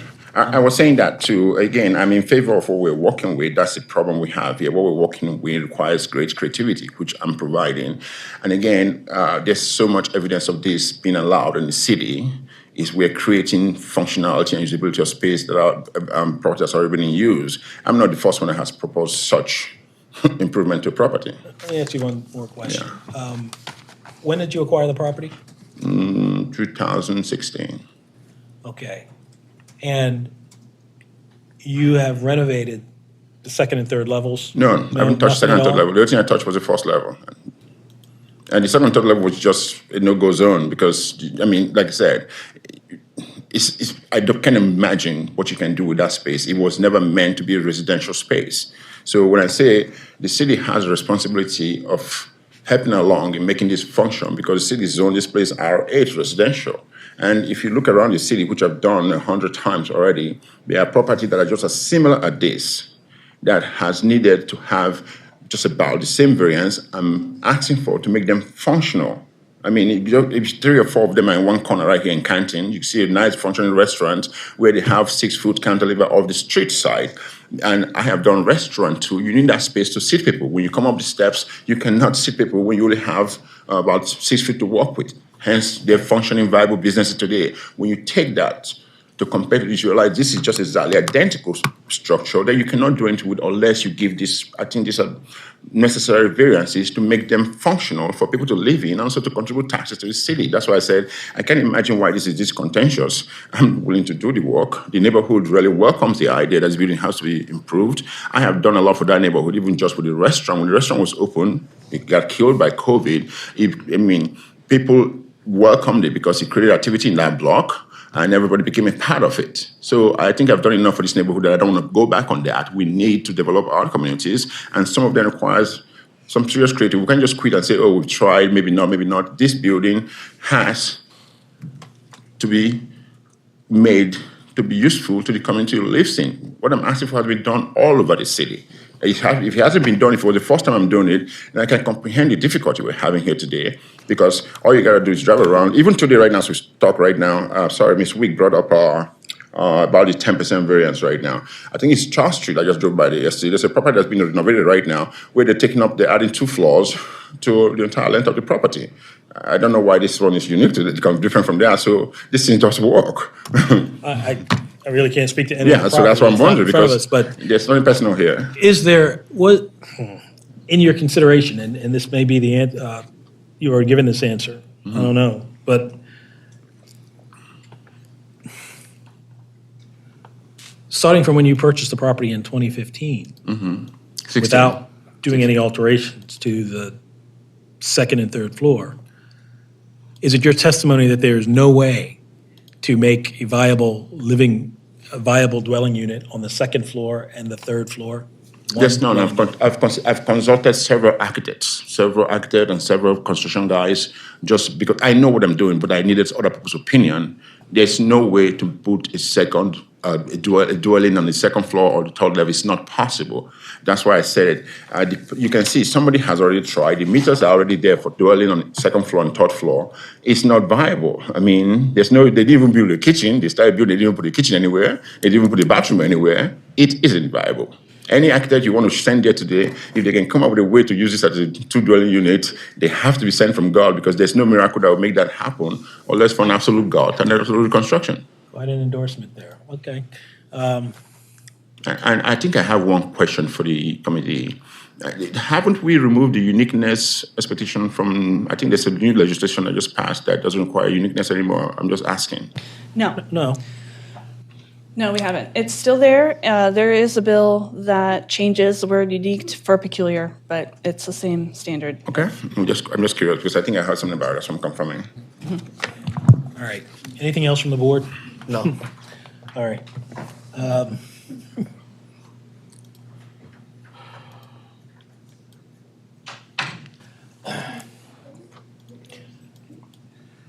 I gotta say, he stated, with regard to where these proposed dwelling units are designed to be, what is your takeaway from this evidence as to where these 4 dwelling units would be in this property? Because at this point, I don't even know. I'm thinking, I mean, I understand how he's proposing to put the buildings together. I get it. If I were to say that his testimony is valid, and he's saying that he can't make this work, that's his testimony. right, That's all it is. That's all it is, right. I'm not going to challenge his testimony, but I would say that I would think that there could potentially be ways that this could be resolved with a less request of a variance. So it's not that it's his way or no way. Well, yeah, sure. I mean, that's- there's many ways of skinning it, right? So I think that, but what he's proposing to us, his floor plans, I mean, they work. From what I'm looking at, they work, and yet he's just asking for a lot more, you know. And I think that's kind of what the board has to decide, is what he's asking for acceptable. Can you put 4 units in this project? Yes, sure. Can you just figure it out a different way? Probably, but that's not what's in front of us. I think the board also, I'm sorry to cut in, but needs to make a determination on the uniqueness of the property and then connect that to the variances being sought. Right.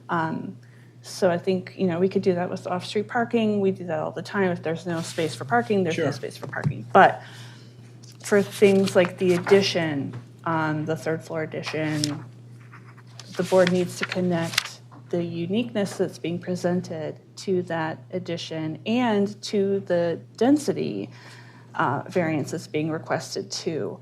And it can't just be, This is what we I would want. like to have more dwelling units because Sure. everyone would like to have more dwelling units. But there has to be a connection between those 2 things, the variance being requested and the uniqueness of the property. Should we start with uniqueness? Yeah. The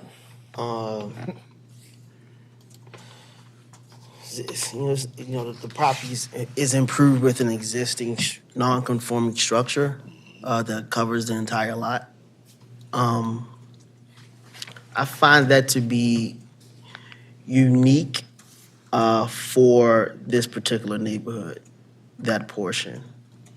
I was looking through the zoning cards, and it seems like there has been residential approved uses for this property in the past but only 2 dwelling units. But even still, 2 dwelling units today will still be non-conforming, I believe, right? There's still not enough area on the, for 2. So whatever he would, once he get approved, would need a variance. Does the variance need to be 4? I'm not sure.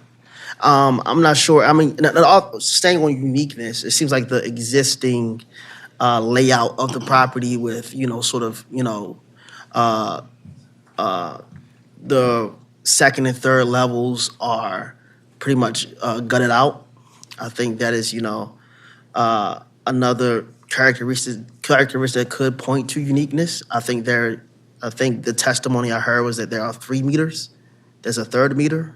It's 3 meters there right now. There's a You can third call BG and meter. they confirm that. So there are, multiple meters on the property, but it makes sense if there were 2 dwelling units in the past, it would make sense if there was space for, a third meter commercial, 2 dwelling units. Everything about this is pointing to that the reasonable solution to this would be approving 3 as planning suggested. Approving 2 dwelling units in the commercial space. Yeah, I thought planning suggested 3 dwelling units. Oh yeah, I think that would be most close to what it is, but it seems like there's a split level between the second and third levels of the piers where there's grade changes, all sorts of wackiness to the layout of the building that may make that a challenge. The applicant, in my opinion, hasn't really tied some of how those unique characteristics are forcing him to need 4 instead of 3. I would like to hear more about why the 2 cannot work. For example, would the units be suddenly become 2 large units that might not be a best fit for the market? What is it about the 2 dwelling units that make it sort of not enough to make this project work? I don't think I heard enough of that from you. May I address that, please? I think you pointed why it's, again, not functioning that way, because interior building, one part of the building starts with the 13 floor ceiling, going up 13 floors. 13 feet. On top of that 13 feet, you have 2 more floors. They're trying to make the top floor, because you have to assess the top floor from that 13th feet level. The space you walk into to assess the top floor is a wasted space. Just trying to assess that 13th floor because of where you presented when you come in. You already have a almost 20-step count coming up, which takes a lot of space just to get to the 13th floor level, and now you have to try to go up again 1 more floor. So it ruins 2 spaces.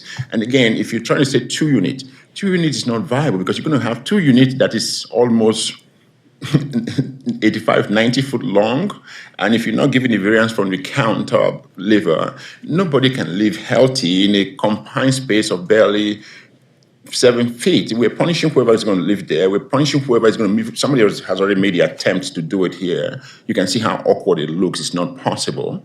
If we want to give people a reasonable living space, we have to do what we have to do, regardless of cost. That's why we have Board of Variance to be here to assess that. Like I said, if you want to come to look at this building, please do a field trip for the sake of the city and sake of the neighborhood that needs this kind of development coming. There is no way to make this building viable without an absolute gut. It gives you the 4 units that comes out of it to be very comfortable apartment, and even bigger than most of the 2 bedrooms you have in the fancy structures we have today in Baltimore City. It's going to be a very comfortable apartment that's well needed in my neighborhood, and I don't want to brag, and nobody will take this project on except me, because everybody else I've talked to told me, oh no, you will just be sinking money in here. It's not in terms of value, but people need a livable space within their community, and that's what it's about, and that's what the city is promoting, to have housing for people. We're not going to waste a building that can accommodate 4 families. The only thing you can do is tear it down. There's nothing else you can do with this building. If you want to come and walk through, you see what I see. The variance I'm asking for solves the problem. You have given it before in same consideration. If you have anybody that will come and make an argument for a space that anybody want to live in, please have them come up. I'll give up the property. I've considered almost 10 architects to come in there and walk through. There's no way you can make this building livable without the cantilever that's proposed. It's not possible. And uniqueness, again, I think Ms. We brought it up again about how other buildings are working. Those buildings are not even half the size of this. The way houses are designed, I lived in that house my first few years in America, in DC. It's a very small house. You come up the center level, you make a right turn, left turn, 2 bedroom. It's a very functional space, the bathroom in front of you. It works. That's how it was set up. But this building is more than twice that size. So if you come up the center step, which this way you cannot come in any center step because the back side is somebody's yard, the front side is the street. So unless you want to have us divided up and put one room unit or just one bedroom like a hotel, you still would not have a way to get upstairs because you're going to have to go up 13 feet, which you don't have the space to create a stairways that will go up 13 feet in the air without ruining the entire first level. The building is so unique in so many ways. I don't know. I mean, I can imagine the lengthiness of this construction. If just this building needs this to survive, nothing else. I don't know. If you have someone that will counter that reasonably, please, I want to talk to them. Please. Let me ask this question. Please, sir. You say you got 30 years of construction experience. Yes, sir. More than that, actually. You bought the property in 16. Correct. We're sitting in 25. Between 16 and 25, when did you decide to make the change to the property? I know you went in with the restaurant idea. Can you turn your mic on, please? But however... Excuse me? However, my guess, had you been able to walk in 16 and see these discrepancies in the property, then you should have been making, some sort of questions to the city about what can and can't be done with it. Two things answers that question. The first time I came in there, I took for granted that the restaurant was already a pass. But that took me 2 years to get approved because I came to Board of Variance to get a variance. I'm not concerned about the restaurant. Commercial part, you could open the laundromat next week. No, they didn't allow me to do that. You asked me if I bought in 2016. 2016, when I bought this property, I tried to get a permit to put the restaurant in there, which has been a restaurant previously for a lengthy time. The city says no. They did not. That's a different story. What Okay. I'm saying is the commercial space for a laundromat is currently available to you under conditional use. But you see, please, let me clarify this. Please, let me just explain. I've dealt with this building since 2016. I'm going to cut it off. My question is this.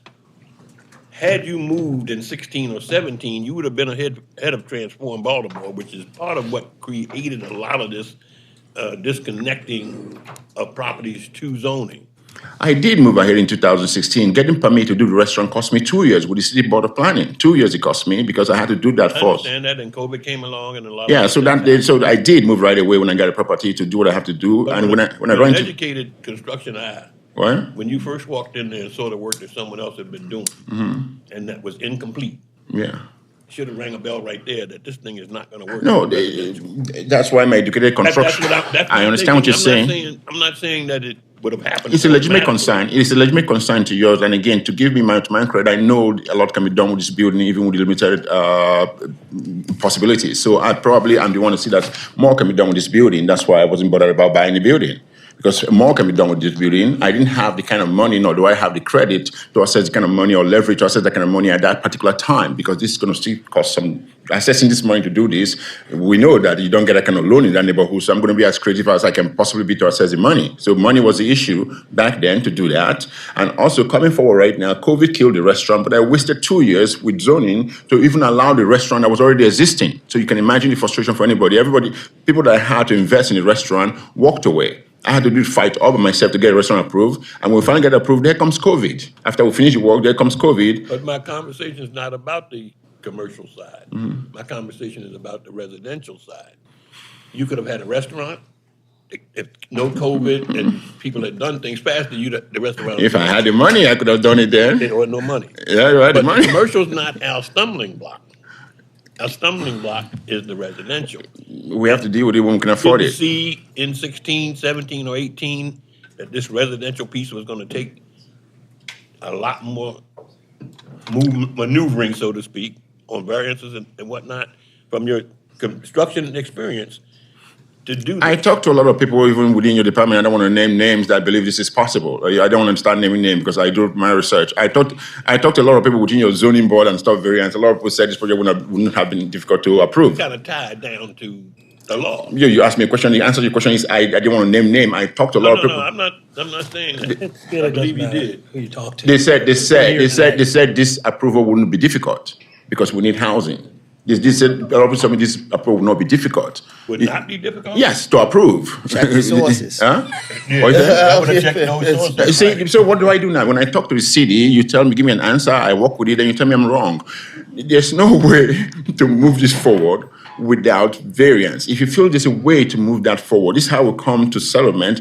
Give me an option. You keep saying you can put one bedroom up there. You cannot put any living space upstairs without the variance to make it livable. The space does not work at We're all. saying They understand that you're gonna need a variance Yeah, to Okay, so we have agree. dwelling space. The issue, or a significant issue with regard to the variance request, is it can be significant or it can be less so. Because if you're gonna get a variance, that ideally, you get the least amount of variance that you need, not the most that you want.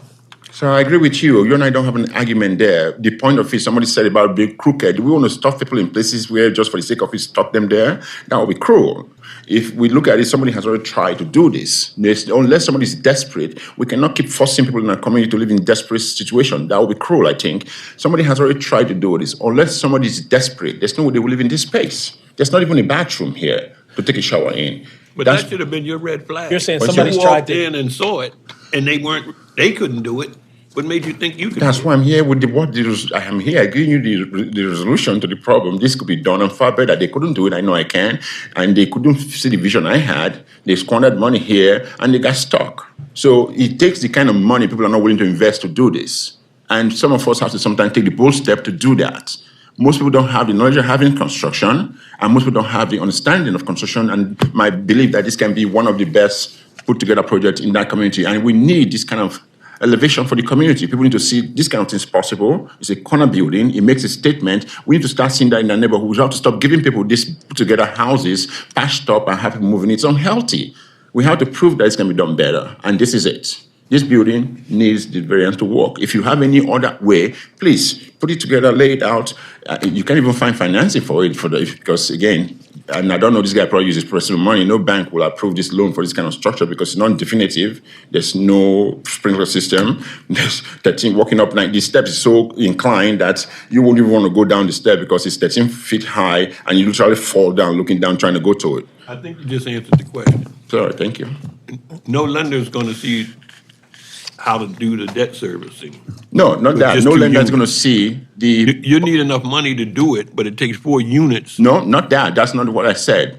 The project that's already there right now, nobody will lend it because it doesn't meet any safety requirements. Precisely what I said. If you look at the one that goes to the 13 foot level, the steps is so high. I wouldn't even want to attempt going down that steps. That's where we want to force people to climb up. And when you get upstairs, there's no living space upstairs unless somebody's desperate to just put their head somewhere. I have a special problem with planning approving 2 units without even taking a walkthrough. This will require planning to go take a walkthrough to see what We is don't there. do walkthrough of That's where I am. properties. Thank That's you. not Everybody something we do. knows the city. Yeah. It's the planning department, Okay, cool. sir. So back Okay. to deliberation, I think. Yeah. We were at deliberation. I think, yeah, I mean, we've had this case 3 times. And I want to be respectful of the other people that are here today. And I am ready to make a vote. And I think we should move to a vote. Let's make one. Does anybody find uniqueness? And Leland had stated uniqueness, but tied to the uniqueness that's required with regard to the variances sought. I will tell you that, again, conceptually, perhaps it's in the presentation. What I don't still understand is, and we have evidence in the record that there were 2 dwelling units previously. Don't know how they were made, but the history tells us that this could be 2 dwelling units in a commercial space. The applicant is suggesting the only way to make it dwellings viable is with 4. That doesn't really make sense to me. It's a financial proposition. And I And see so I that. think In order like to that's- do what he wants to do, that's what it would require Yeah. to pay for it. That's a choice. I do want to be careful about saying that's a choice because I think it's very likely that he could renovate these into 2 units, and the rent that you could get for those 2 units will not cover the cost Right. of the work. So I'll get that. But the unique attributes or the possible unique attributes that I point out were mainly the depth, not so much the narrowness of the lot. It's about as narrow as other properties. And the variance that he's requesting, particularly the additional width that we would get with the cantilever space, you know, they deal with narrowness and not the depth. So I don't find a uniqueness that's tied to the need for a variance here. I could say we could find uniqueness as far as the parking requirements. For sure. Yeah. It's total coverage, there's no space available. That's a gimme on parking variance.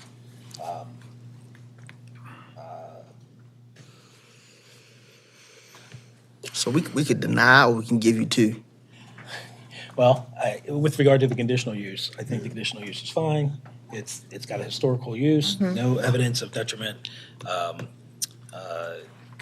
in harmony with the code, all those things. I think it clearly meets conditional use standards, so that I think is I'm also not yes an for issue. conditional use. But and the parking variance, because we don't require folks to tear properties down in order to make space for parking. So, but with regard to the others, I think I'm with you. I don't see a uniqueness that's tied to the variances that are being sought. So I'd have to be a no for that.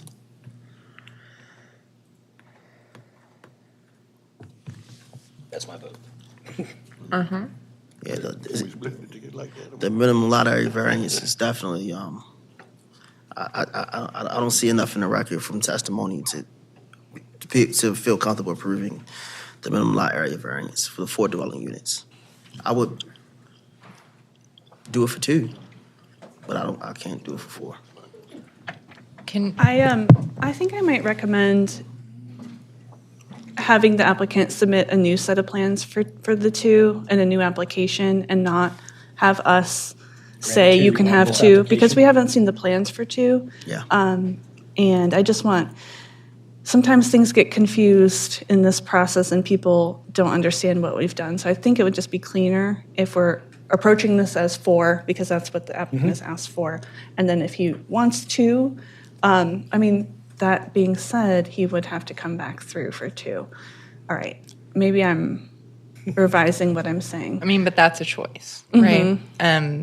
It would be a change in application. I'd be more open to that. I'll leave it up to the board to decide whether you would like to. But that's like, I mean, approve the 2. he could do that on his own accord. He doesn't need our permission. And if we were to vote and deny the minimum lot area variance, he would have 12 months. You have to wait 12 months? Or would No, have to be a new if he application entirely? significantly changed his plans, he could reapply tomorrow. It's just the same set of plans, the same request, has to Right. wait 12 months. Okay. All right. I'm yes to conditional use, yes to parking variance, no to minimum lot area, no to minimum rear yard. I'm also yes for off-street parking and conditional use, and no to the minimum lot area and minimum rear yard variances. Same. Same. The same. Right, anybody want to add anything else? No? I don't know what there is to add. Okay. Other than he can change his plans tomorrow and come back. Okay, thank you. May I say something before I walk out? Or am I allowed to? No, I'm not? Okay. So we denied it, is that what it is? you'll get Yep. the resolution. That's, yeah. We walk through it as much as we can with what we have, so, thank you. Thank you very much. What did I just go over?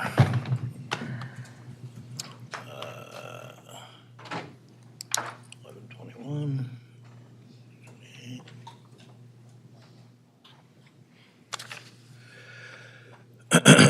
Okay. 22.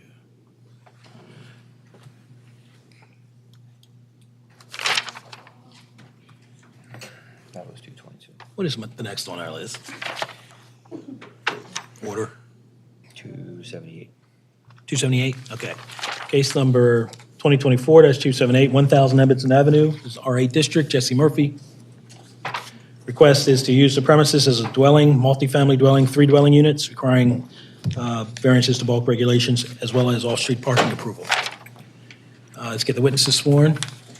Raise your right hands, please. Do you swear or affirm or come on these perjury that the testimony about to hear will be the truth? I do. Here from staff and planning. All right, request is to use the premises as a multifamily dwelling with 3 dwelling units. The board hears these kinds of requests quite a bit, so it'd be a minimum lot area variance, 1,875 square feet is required, 1,360 square feet exists, would be a 515 square foot variance, and off-street parking, 1 space would be required to add 1 space to an existing 2 dwelling unit multifamily dwelling. 0 is proposed to be a 1 space variance for parking. Again, this is an existing 2-unit multifamily dwelling. I believe they're seeking to add another unit in the basement. And the board obviously needs to go through the uniqueness and practical difficulty justification for this request. So planning understands that this, as mentioned, is an existing multifamily that had former authorization for 2 dwelling units and a commercial, which will be changed into the residential unit. The lot area variance is reasonable at 28%. I haven't personally walked through it, but that's what we have. So the Department of Planning recommends approval of this appeal. Okay. 278. And maybe if we can have the applicant confirm that the space being converted into residential space was formerly a commercial space. Can you describe what used to be in that space? Yeah, of course. Thank you guys for being here today. We appreciate your time. I am representing Jesse Murphy. He is the applicant. Jose Hernandez is the owner. So prior to ownership of this property, it was previously a grocery store at one point. In the 80s, and then 86, it was a church facility. So downstairs, it's a multi-use facility, and we are trying to convert the commercial space down below into a 1 dwelling to make it a 3 dwelling. Did you state your name? I can't remember. My name is Andrea Soto. Okay. Project manager of some sort. Can you spell that for me? Yeah. Andrea Soto, S-O-T-O. Thank you. Okay, let me look at the application here. So just to remind the board about, we have in the past approved this kind of transition from a previously commercial used space to an additional residential dwelling unit. We did provide previous floor plans and future proposed floor plans as well. Thank you. Of course. Thank you. Okay. Uniqueness. Is this even in the city? I guess so. Feel free to jump in, anyone, but I'm looking at the uniqueness issue.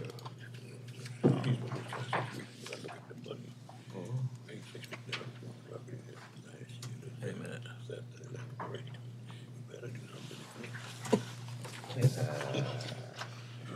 That's 695.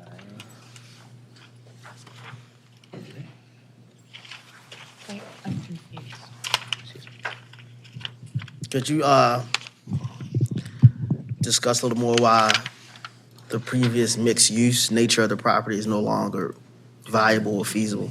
I saw that in your application. Yeah. So Mr. Hernandez owns a couple different properties in West Baltimore that I personally manage. We've seen a lot of success when it comes to finding renters in the area. In terms of the specific street, it's not too many people there. There's a lot of vacancy. So when it comes to business, it's not necessarily the most preferred area for walking. Not a lot of foot traffic. Not a lot of foot traffic at all. So we do have some success finding rentals.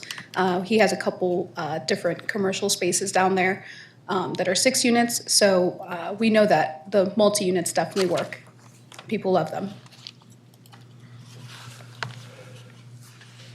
Oh, 21223. when we're doing these, converting a commercial space to a dwelling, I mean, we're here for variances, so we're still dealing with Okay. uniqueness, We were just right? looking at the wrong one. Correct. Yes, we're still dealing with the uniqueness. I think the board has found in the past that formerly commercial area or area of the building is sometimes difficult to reintegrate back into an existing dwelling unit or to use it in any other way besides just making it a separate residential dwelling unit. I think the board has found that before. So that in and of itself presents what it is we. The property down below, I apologize if I interrupted. Yes, go ahead, ma'am. The property down below does have a full bathroom, and has a hookups for kitchen. It's not a full space kitchen because it was commercial, so I assume they had some type of wash area before, since it was a hair salon as well. But we provided with the floor plans, we see no, structural difference that we would change. The 2 units up above have their own separate entrance, and the bottom unit has its front entrance. So wouldn't necessarily be changing any staircases or anything like that.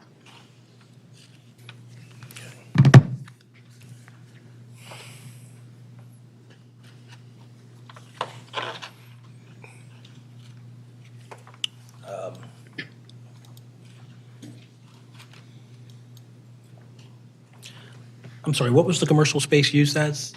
If you know? So it looks like in 77, it was used as a laundromat. In 1980, it was used as a grocery store / beauty salon in the rear. And then latest is 1986 for a church office.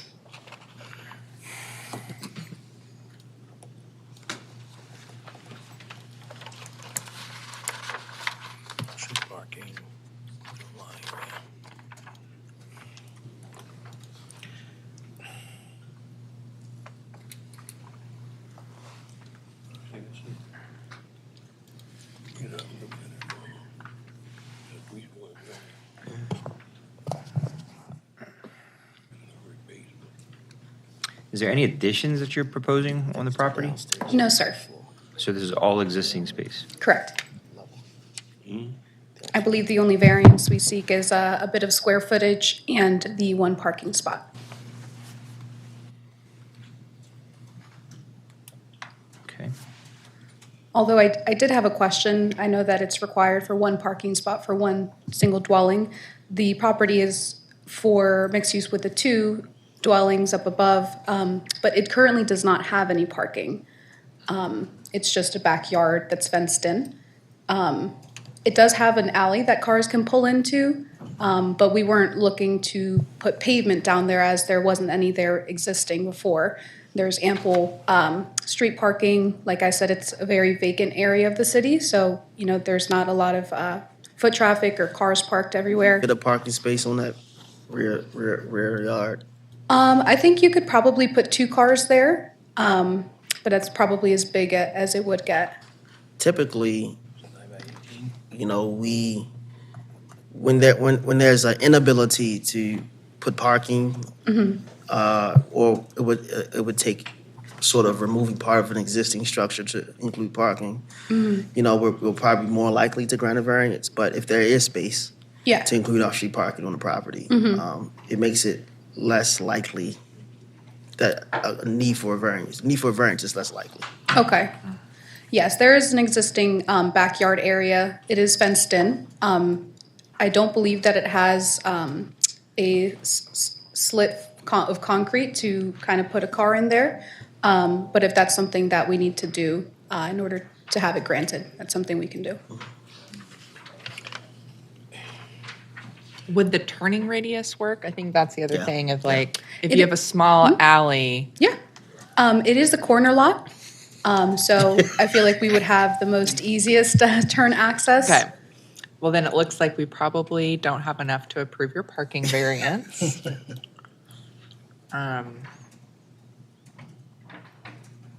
Unless you have any other reasons why you're asking for the exemption. Mainly just because we want to petition for just the single dwelling change, and we know that that's a requirement. Okay. Yeah, it does look technically like these plans are scanned in a way that are kind of difficult to read, but it does look like they have space for 1 one parking space, probably not two. Yeah, it's a pretty small space. I do have other pictures of those that you have are blurry. Yeah, I'm just looking at the measurements because there's a certain minimum for parking spaces. It has to be 9 by 18, and I think you do have space for one car to be in the back, Yeah, then it'd probably be one. which is all that they need to add a dwelling unit. Okay. I can do one. All right. Okay, so that won't go. I have no problem with that. Good? Okay. Any other questions for the applicant? No. Okay. Anything else you want to add, ma'am? No, sir. All right. All right. We're here on case number 2024-278, 1000 Edmondson Avenue, R8 District, seeking to use the premises basically to add one dwelling unit, to make it 3 dwelling units, in place of a formerly commercial space in the basement. And the request also was for an off-street parking variance. I think we've determined on the record that there is enough space to enable the applicant to have off-street parking for at least one space, which is a requirement. So we haven't made the case for an off-street parking variance, so I'd be a no to the off-street parking variance. I'm also a no to off-street parking, right? For the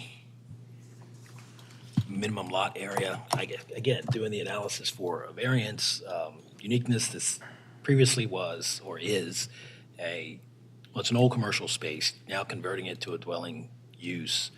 I'm blanking on just looking at what actually is the box of uniqueness for purposes of basically converting from a commercial space to a dwelling space. Testimony in the record is that there is, and in deference to what Ms. Witt had stated, when a space is no longer viable for commercial use, which I believe that's where the testimony has gone, that there's not much foot traffic, not much preference for, folks commuting to this location for, I don't know, either a store, laundromat, anything like that. That's a unique situation where that space was otherwise used for something, but now it's not a viable use in that area. I'll suggest that that's unique for purposes of this application. It presents a practical difficulty for using the space, practical difficulty to the applicant. Minimum lot area. So is this one of the minimum lot areas? I need to make a clarification. Okay. Before the chair continues, can you just please clarify? We have a note that says that the additional unit is going to occur in the basement, but in fact, it's actually going to occur on the first floor. Correct. Okay. Okay, so not in the basement. Yeah, basement is just for storage and Yeah, utilities. this is just Okay. mislabeled as The basement. commercial space was previously on the first floor or in the basement? Yes, sir, first floor. First floor, okay, I'm sorry. And then the existing 2 units are on the second and third floor? Is that Yes, correct? ma'am. Okay. Sorry about that. All right. Okay. It doesn't change anything. You're not adding anything. You're No. not adding any space. No. So is it a non-conforming property? So, no. If we need it, I mean, so There's no issue with non-conforming structure because we're not adding anything to the structure. It's only, non-conforming structures become an issue when you're adding to the bulk of the structure, which we're not doing here.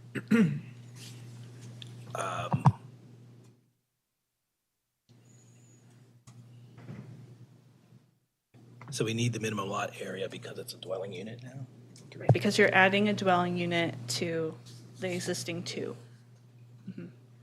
Okay. Yeah, it's not lot coverage, it's lot area, which is a measurement of density. It's becoming Got more dense. Got it, making it more dense. I love density.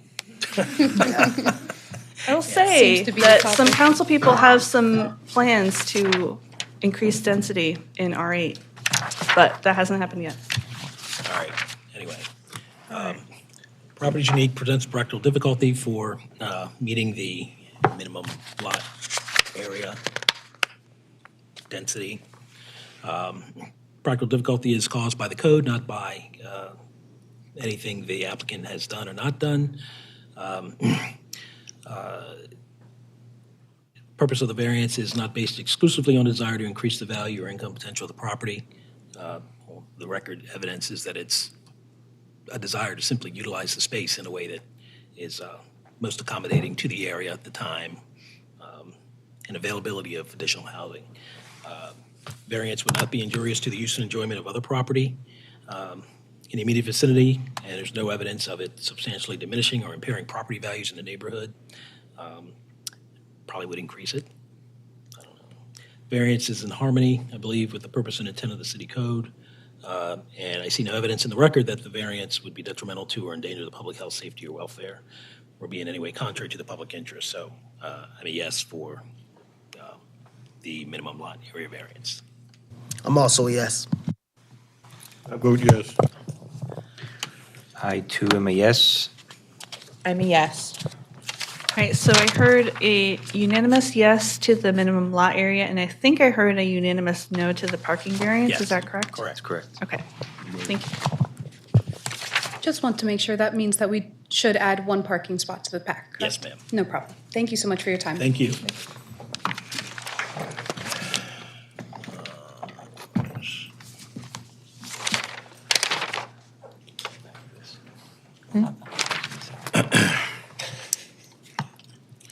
Let's do case number 3610 is the last one.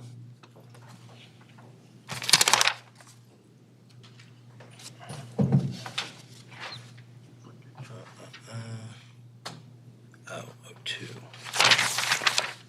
We have a lot of 2020 Edmondson Avenue cases Yeah, today. Evanston's all over the place. Hard to keep them 2025-006, 4022 Edmondson Avenue, R6 District. Jung Ah Kang is the appellant. The request to construct a one-story rear addition requiring variances to bulk regulations. Come on up, folks. Who is the applicant here? Okay, if you could come up and be on this side. Chief, yes, this side, where you are. And any opposition? Okay, come on up. Let's get everybody sworn. I'm sorry? I have another brother that stepped out for me, and he's coming. Okay, And he's the primary okay, party. all right, Oh, you should be back in time. okay. We can swear him if he needs to speak. All those here to testify, please raise your right hand. Do you swear or affirm on the penalties of perjury that the testimony about to give will be the truth? I do. I'll hear from staff and planning. Okay. The request is to construct a one-story rear addition, which requires variances. The relief requested is maximum lot coverage, 40% is allowed, 78.9% is proposed to be a 38.9% variance. Minimum interior side yard, 15 feet is required, 0 is proposed to be a 15-foot variance. Corner side yard, 20 feet is required, 1 foot is proposed, so it'd be a 19-foot variance. The reason that these variances are so significant is that this property is being used as a church instead of a row house. It looks like a row house, it's on the corner, but it functions as a church, and it has a use permit granted as a church, which we approved within the last couple of years, I believe. And that means that it falls under a different category with respect to the bulk regulations. And the bulk regulations become more stringent when you're not using it as a row house. So that's why the variances look so high in this particular case when they wouldn't be if it were just a row house. The request is to construct a rear addition, like I said, kind of a garage type structure. Because it is attached to the principal structure, we treat it as part of the principal structure instead of it being a separate accessory structure like we sometimes have for garages. The structure is for storage essentially, and that's it for me. So as mentioned, the property is designated as a house of worship, which puts it into the all other uses category for bulk and yard regulations. And for that category, a structure has a 40% lot coverage maximum, and the existing structure covers approximately 59% of the lot. And so that would make it a non-conforming structure, which would, of course, be opposed to 18-403. So for that reason, planning recommends disapproval of the variance. I didn't even catch the non-conforming structure element. Yeah, again, because of its use, totally different standards apply for the bulk regulations. And so by changing its use, it made the structure non-conforming without doing anything to the structure itself. But non-conforming is non-conforming, right? Exactly, yeah. So it may have been conforming as a row house, but as a church, it is no longer conforming, which is strange because they didn't do anything to the structure, but that is what happened, yes.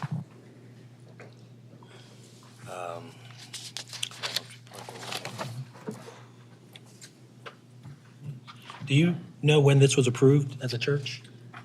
I will look it up. It's been since I've been here, so in the past 3 years. Okay. We had to approve a parking variance for that use, which is why it came through us. I think the use itself was allowed by right, but there was no parking because, again, it's a row house. I'll look up when that was approved. All right.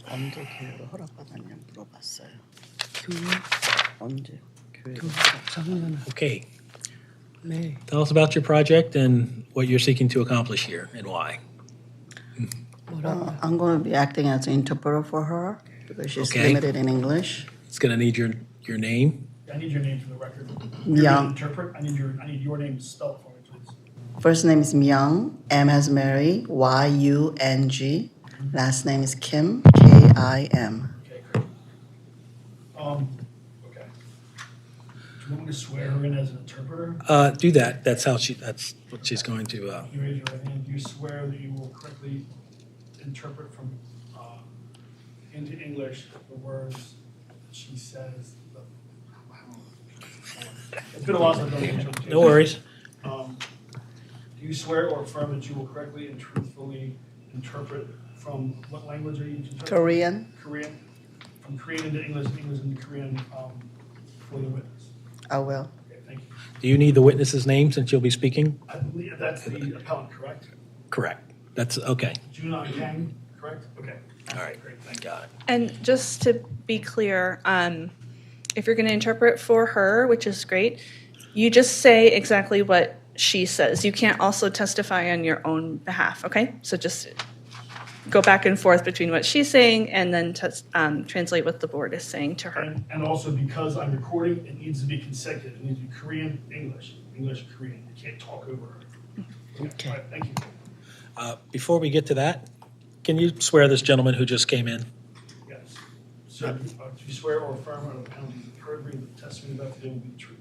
Yes, I do. State your name for the record. My name is Clifton McLean, M-C-L-E-A-N. M-C-L-E-A-N, E-A-N. Clifton with 2 F's? 1 F. 1 F, okay, thank you. All right. Ma'am, go ahead. Okay, your question was? I don't remember. But anyway, tell us about your project, and what you're trying to accomplish and why. 이거 치면서 뭘 하기 원하냐요? 이 친 목적이 뭐냐요? 내가 미안하지만 그거 얘기하기 전에 우리 옆집에 사람이 왜 왔는지를 먼저 이 사람들 얘기하고 싶은 걸 내가 먼저 들어도 되냐고 물어봐요. Is it okay before I answer that to ask why my neighbor is here or what they're opposing of? because last week he argued to me when I give away. I don't understand. He's so angry to me. I didn't understand Okay. why they can't. Go ahead and proceed with your claim. We'll all hear it and understand 먼저 what it 말하래요. is they're opposing. 먼저 말하래요. 내가? 목적을. 네. First, my the purpose is stillman. Yes, come to is our church. Burglar. My house. It's a lot of time. So the policemen say really danger because bankman is come to my house, backyard only, backyard. But last year and this January, it's inside. They came inside. They used for 3 years. Stock is not important to me. All 90% is donation, but I service church. Church meaning is change people. It's good people. I don't want to invite it. It's bad people. It's still. I don't want to open. So really, I cry a lot to policemen. I cannot take care. I watching is 12 o'clock. They come to early 6 o'clock. When I watching 6 o'clock, they come to 4 o'clock. A lot of time. I lost this, a lot of stuff. It's okay. I have to give up anyway. But they can't inside. The policeman say it's a danger. I locked the door, everything I did. So I have a good idea. So the first thing, saving our life is the family. I take care of the homeless people. It's downstairs, inside the homeless people sometimes sleep, winter time.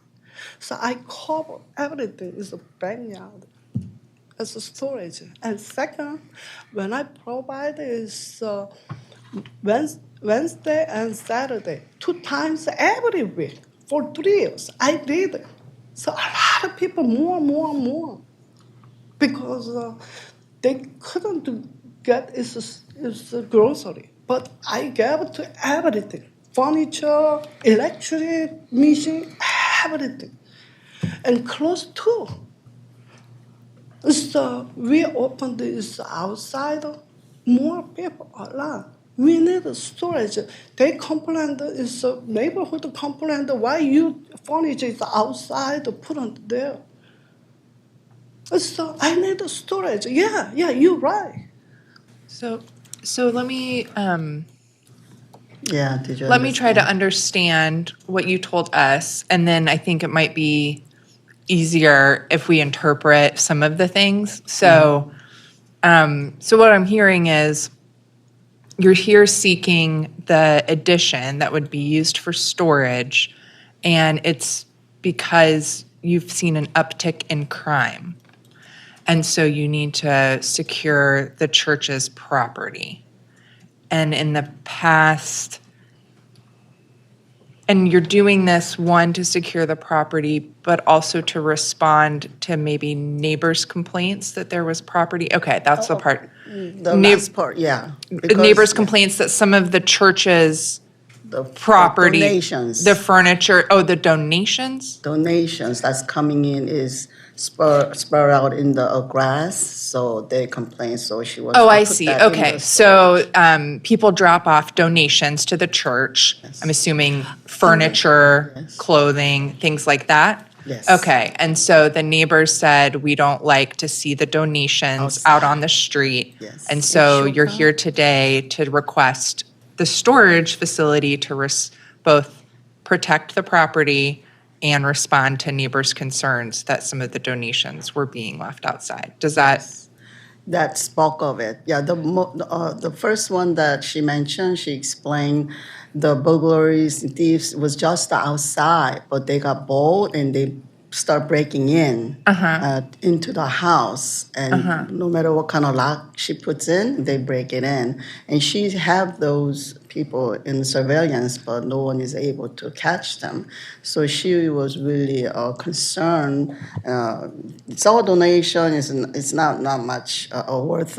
Materials is fine, but she's afraid there's a people inside, and she's just for the safety reasons. So the idea is if you take anything valuable and put it in the storage, it might be less okay. No, when you block off the back. Oh, I see. It's, they cannot come. Okay, so have the access placing to the door. storage addition would Yes, help secure the completely. back where Yes. it seems like people have been entering Yes, the the building. back door, So it yes. creates, the addition creates a secure back entrance and storage for Yes. donations that are Yes. dropped off to the church. That's Okay. right. Yes. All right, does that make sense to everybody? Yeah. Okay. Well, she has a third reason. Last 뭐예요? one, third one. So now is the provide is our church is the front. Is the near is the bus stop. Yeah, Yep. or corner. Is now beginning it was okay, but now is a lot of people is come to is stop is a parking lot is a problem, and then is middle school is elementary school. They say you provide when you provide the Wednesday, it's 1 o'clock is to stop. It's because student come to is a problem. So we stop the Wednesday. It's 1 o'clock close. The school is come back to home. It's Yeah. 2:30. I don't know if that's relevant to what we're approving today. And then Saturday is a lot of people come to more, but Saturday is no school. So they can parking they can use it as a church school parking lot. And then when we moving is the storage, make storage in the we can provide in here. I want to moving in here. Yeah. Better than this one. So I think the only thing we're here today to consider is the addition that you're putting on the back of the house, and then that changes the percent of the property that's covered by a building. And so because you're increasing the amount of building that's on the property, the zoning law says it has to be a certain percentage, and you're asking to cover more of the property. So that's all we need to talk about today. The questions about the addition securing the back entrance, that's relevant. Addressing neighbors' concerns around donations being left on the street, that's relevant. And then I guess my follow-up question is there any way to secure the back or address the concerns of the neighbors without adding storage, without adding on to the home? I think she kind of answered that. She said she tried, putting different locks, and they would just break it in, and that's why she was lost. How to protect it? She was lost, and that's the idea. So you've attempted to secure the back door with various locks, surveillance cameras. everything. So normal measures of security weren't sufficient, Right. and so we're going to try the addition, and it addresses Completely block it out. Yeah, and then addresses the concern about the donated property. Right. Okay. I think that answers my questions as to why you need to cover a larger percentage of the property. 그는 말한 거를 자기가 지금 종합한 거예요. 우리가 말한 거니까 제대로 알아들었어. Okay. Does anyone have any other questions?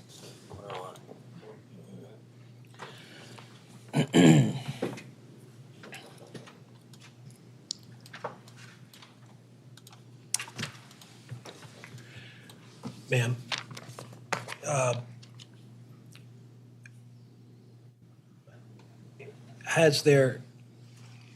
is there criminal activity happening throughout the neighborhood generally, based on what the applicant knows? Or is your home or your property being targeted more?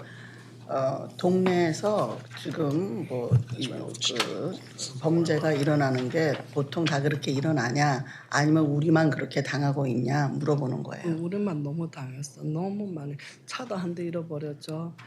너무 Far 많이. as she knows, 왜냐면 they're 사람들이 being 안 당하고 targeted. 우리가 너무 많이. But they even stolen car. There's not a lot mentioned, but yeah, they stolen a lot of stuff from the backyard. Definitely more targeted because because they have more stuff. Yeah. 리포트를 알 수 있었어. 폴리스맨한테 리포트. And she reported many police A lot of reports. There's many police reports that every time there's a burglary, she reported. But yeah, even with the surveillance camera, they can't really. I mean, even if it's no use. 그래서 커버를 해야 돼. 커버를 해야 돼 우리가 뒤에로 오니까 우리 동영상이 있는데. Ms. Witt, another math problem for you. If we were adhering to the residential lot coverage requirements, do you know what that percentage would be? I'm just trying to understand the impact here. I will look that up. Thank you. Yeah.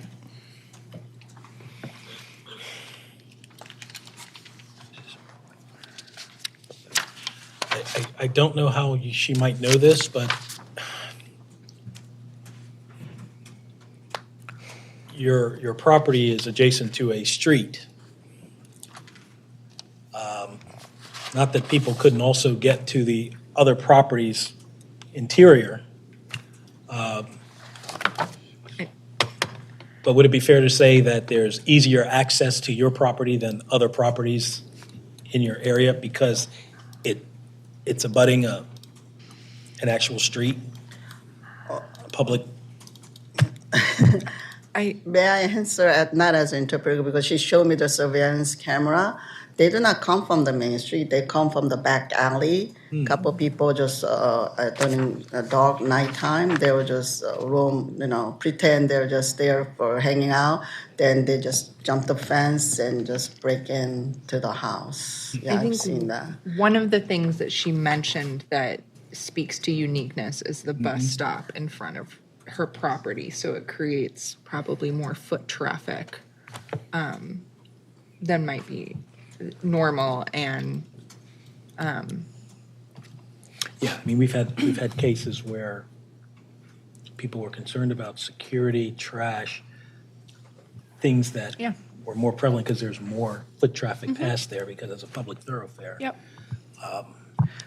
All right, I have the answer for your question, Liz. So this is R6. I was assuming for some reason that this was R8, which would have made a much bigger difference. But in R6, the lot coverage maximum for a row house is 45%, and all other uses is 40%. So we're in the all other uses category. So it's only a 5% difference between row house and all other uses. So even if it were a row house, according to planning's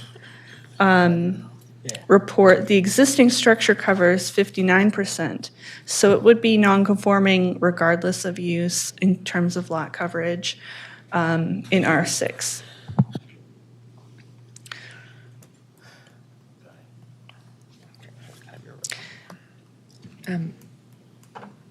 Should we ask them if there's anything else they want to add and we can hear the opposition? Yeah, is there anything else you want to add before we move to hear from the opposition? Also, we noticed, I noticed driving, going through her neighborhood, actually the house right in front of them have the same structure. That's a residential area though. It has the same structure. That extension completely almost covers all the way to the backyard. And that was not the only one. Yeah, so I think, unfortunately, we can't base it on that because they might have done that without a permit or because it's not even allowed, like legally, they technically aren't allowed to cover that much lot unless they received a variance. Right. And so we don't know that. So I would say that does not add to the argument. Yeah. But is there anything else you want to say in support of the application before we move to hear from the opposition? 뭐 더 말하고 싶은 게 있네요. 그 애플리케이션 낸 이유에 대해서 더 말하고 싶은 게 있네요. No, Okay. That's it. Chair, they're ready. Thank you. Who do we have to speak for the opposition? All right, state your name. My name. Maybe you did. You did that. Let me Go say it ahead and again. tell us, you did when you got sworn in. You Right. stated your name. Again, my name is Clifton McLean, Yes, sir. and we've been living there since 1962. I moved there when I was 12. Living where? 4020 Emerson Avenue, right next door to this place. Attached. When we originally moved there, it was a pharmacist. Then it became a tax place. Then it became the church. Okay. Okay. This place has been robbed. It's been robbed 3 times. And when you are giving anything away, it draws a certain clientele when you're giving something away. Not to mention, giving food away, it creates rodents. And I have pictures here, if you guys like to see them. In addition to that, we can't even get a parking space anymore. And like I said, we've been there since 1962. Can't even get a parking space. They take all the parking spaces. I have pictures I like to show. I don't know if you can see this from there. Can we have them hand This, Yeah, if you want to. But parking is irrelevant That's, yeah. to what we're here. No. But here, The rest of the pictures you can show, but parking isn't an issue today. yeah. What's the issue with us, though, because we can't get a parking space, though. Parking And not also, The complainer. well, build something on that lot. Wouldn't Sir, you be- wait a minute. If they weren't here for their issue, for the variance that they're seeking, which is to build a new structure, Okay, we can't address that. that wouldn't Okay. give you any more or less parking. So that's not going to Okay. change. That's not the issue. The issue they're here for is they'd like to get permission to build a structure to protect their property, stop the thefts and things of that nature. Okay. Do you oppose that? I oppose that. Why? Because if you think that you have a problem now as far as them breaking in, if you put that garage there, it blocks our view, first of all, for security reasons. Because when you bump out, not to mention, I think they'd be out of code. If there was to bump out to that alley, as far as adding that garage, we can't, our home is totally hidden then. As I stated before, they broke in that place at least 3 times. They got robbed 3 times. And that garage, if they think something valuable in there, you're gonna have more break-ins. And you're giving away stuff. If you got food in there, that's gonna create more rodents, rats. Well, that's a health department issue, is that right? I've called them since 2022, if I may. Okay, since hold on. They're here looking to build a structure. What it is they do with regard to the church in terms of, if it's not illegal, if they've not been cited, that's not our bailiwick. If they're giving away food and they have the ability to do that, either through permits or, It's a charity. charity, that's what churches do, that's not before us. The Okay. fact of what it creates is not before us. We're not the ones that can provide a remedy, if at all. Sounds like a health department issue. Or, Well, they're only allowed to cover 40% of the lot. well, we're here on, on what they're talking about. Now, you raised an issue about covers our view. Okay, well, I'm Potentially. I'm talking about now they covered to 40% more of 40% of the lot. I Okay? think with that garage, that'd be over 40%, including the Clearly, it would be more. structure. Clearly, it would be more. That would be out of code if I'm not. That's why they're here. Because we opposing that. Yeah. Okay. Yeah, and so just to clarify so that we're all on the same page, they are asking for a variance to the code, and they're asking to cover more of the lot than is legally allowed. And then we have to decide through a series of legal standards whether or not we want to grant them that variance. So we can say, we understand that you're proposing something that does not follow the existing zoning code, but if they can provide reasons that meet the legal requirements for us to allow to give them a variance, that's what we do. So that's kind of why they're here today, is to explain why they need it. And then you're here today to say why you don't think they should get that variance. And so I think you started to say some stuff about the actual building, not necessarily, I would say, stick to not rats, not parking in the Just the parking code lot. itself is what Yeah, violated. exactly. We can Okay, only well- talk about the zoning code Okay, here. well, we oppose it because it'd be out of code. It'd be covered more than 40% of the lot. Mm-hmm. setbacks, I guess, go out the window if they was able to construct. That's You correct. gotta require setbacks that they have to meet. Yeah, that's what they're doing. And that's what they're requesting to not be beholden to. So you can ask not to have to follow the code as written if you can present a good enough reason that meets the legal standard. And so we're here today to see if their explanation for why they need to cover more of the lot and be exempt from the code meets our legal threshold for granting it. And so I think, you know, you started to talk about it, and so just to help refocus the conversation, you can oppose the lot coverage, which is why you're here, but you have to explain why. Like what would happen if they built that unit as described? If they build that unit and on that rear, in that rear of the yard, it takes away our security Okay, a great deal. explain that. And I feel as though it would attract more people that is more apt to break in your place than not. When if they build that unit in the rear, it totally blocks our house from the main road itself, where somebody can come in our yard and be totally hidden and do whatever they want to do in our yard without being seen. And with that, I have an 80-year-old sister that lives there. She lives there. Me and my brother's not home all the time, which makes us, you know, when we're gone, our mind will still be there concerned about them. They're not able to really protect themselves. Even us, we older people now. We're not for all of that traffic and that it brings a lot of, when you're giving something away, it brings a certain clientele. Undesirables. Go ahead, speak up. Undesirables. It does. And it's obstruction to us. Like you said, my sister is 80 years old. I'm 69. We live there. When we come in and out, we need to see too. And sometimes she is there by herself. It was a nice, peaceful community prior to them moving in. So now we have all this unwanted traffic. I mean, it's okay to help, but you got to consider your own neighborhood.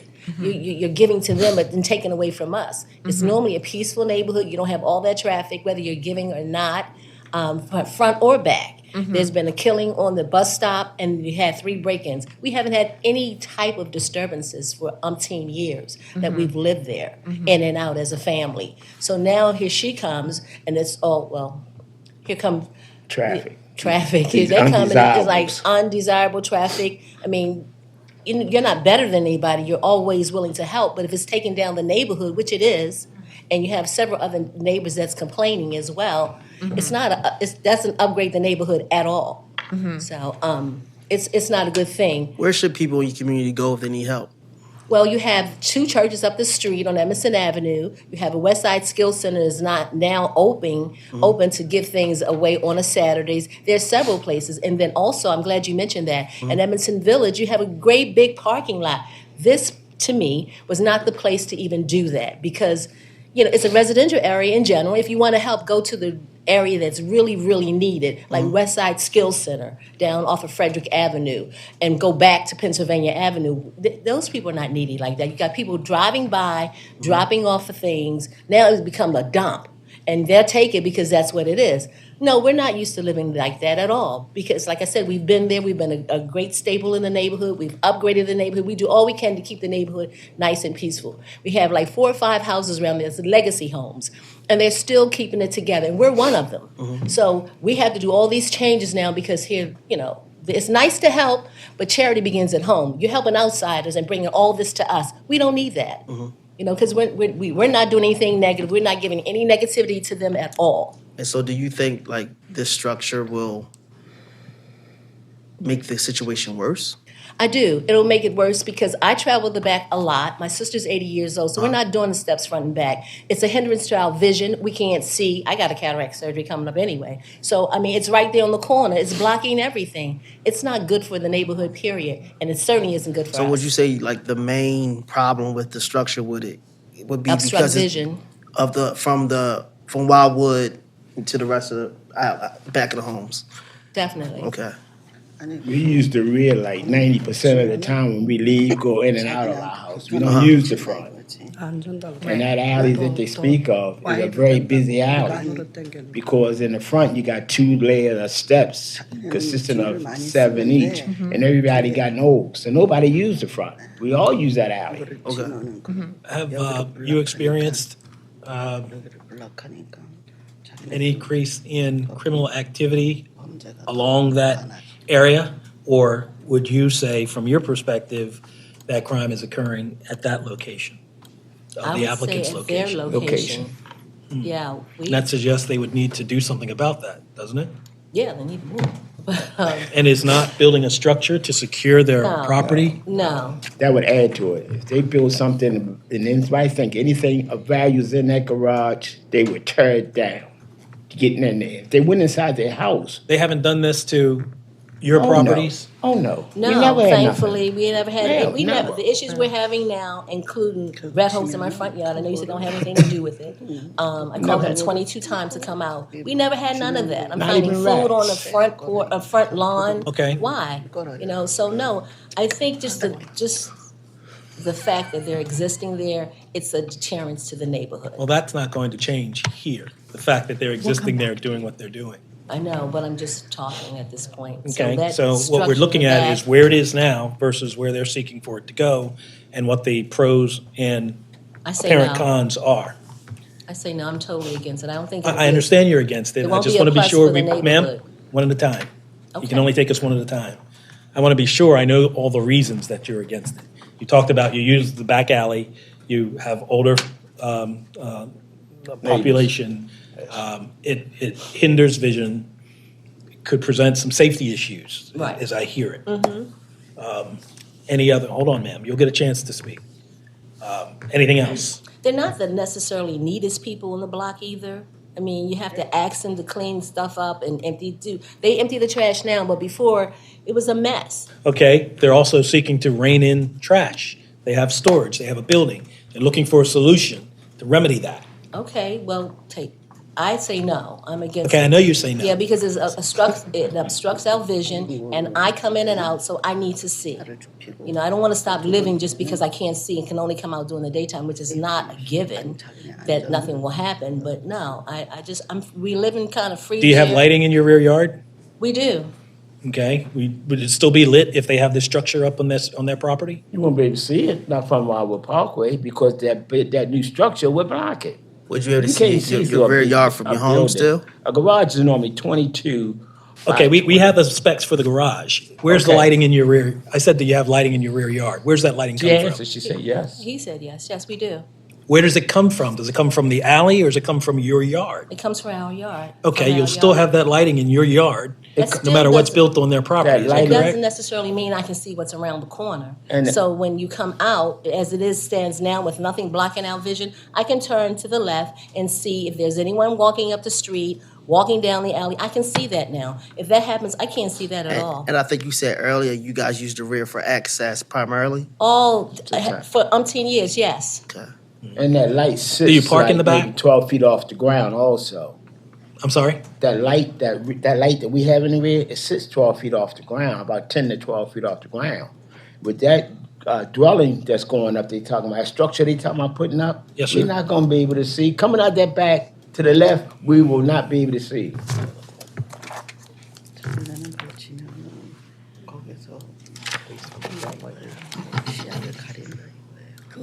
I have one last question. Do you guys think that there is anything that could be done to the property to make their activities more sort of pleasant or make it more agreeable to you guys? Is there anything they can do to their property, for example, to minimize the vagrancy or maybe some of the unsightliness that is attributable to their charitable giving and things like that? Well, I think when you giving something away, again, when you giving anything away in certain neighborhoods, the clientele will not stop. And they would be there 24/7 if you allow them to be. Now, if you're gonna put a guard out there 24/7, that's one thing. Then if you take that trash that you put on the front and plastic bag and put it in containers all the time when you put it out, that would be some type of help. But the minute you put that structure back there and there's a garage, somebody's going in there. And I'll pay it $100 to $1. Somebody's gonna go in there. Because people gonna think it's valuables in there. Are there church services that they hold on a regular basis in the church? It's just on, Guess I should ask that to them. okay. No, I'm saying, are there church services and what are the time frames for the church services? Don't know the hours. Well. Sir, not from the gallery. Okay, may I? On Sundays, I think about 11 o'clock, they have a van that they go pick people up and bring them back to the church. And that's just on Sundays. It's not during the week. I don't know anything about Bible study, anything like that. Okay. Anything else? We outwardly oppose it, 100% oppose it. That's very clear. It's very clear. Any other bases for your opposition? Anybody else seeking to testify about that for a different reason? Well, we fear our safety. We do fear for our safety. I've heard that. Yeah. Okay. I've heard that. The gentleman, You said anybody else? anybody else wish to testify on a basis of opposition other than what we've already heard? I was just going to say. No, ma'am, not from there. Come over here. Sit right here. You got my seat. She hasn't been sworn.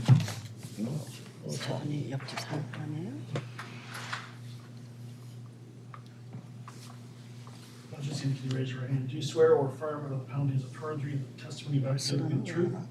Yes. Thank you. State spell your name for the record. Thelma Conway, THELMA-CONWAY.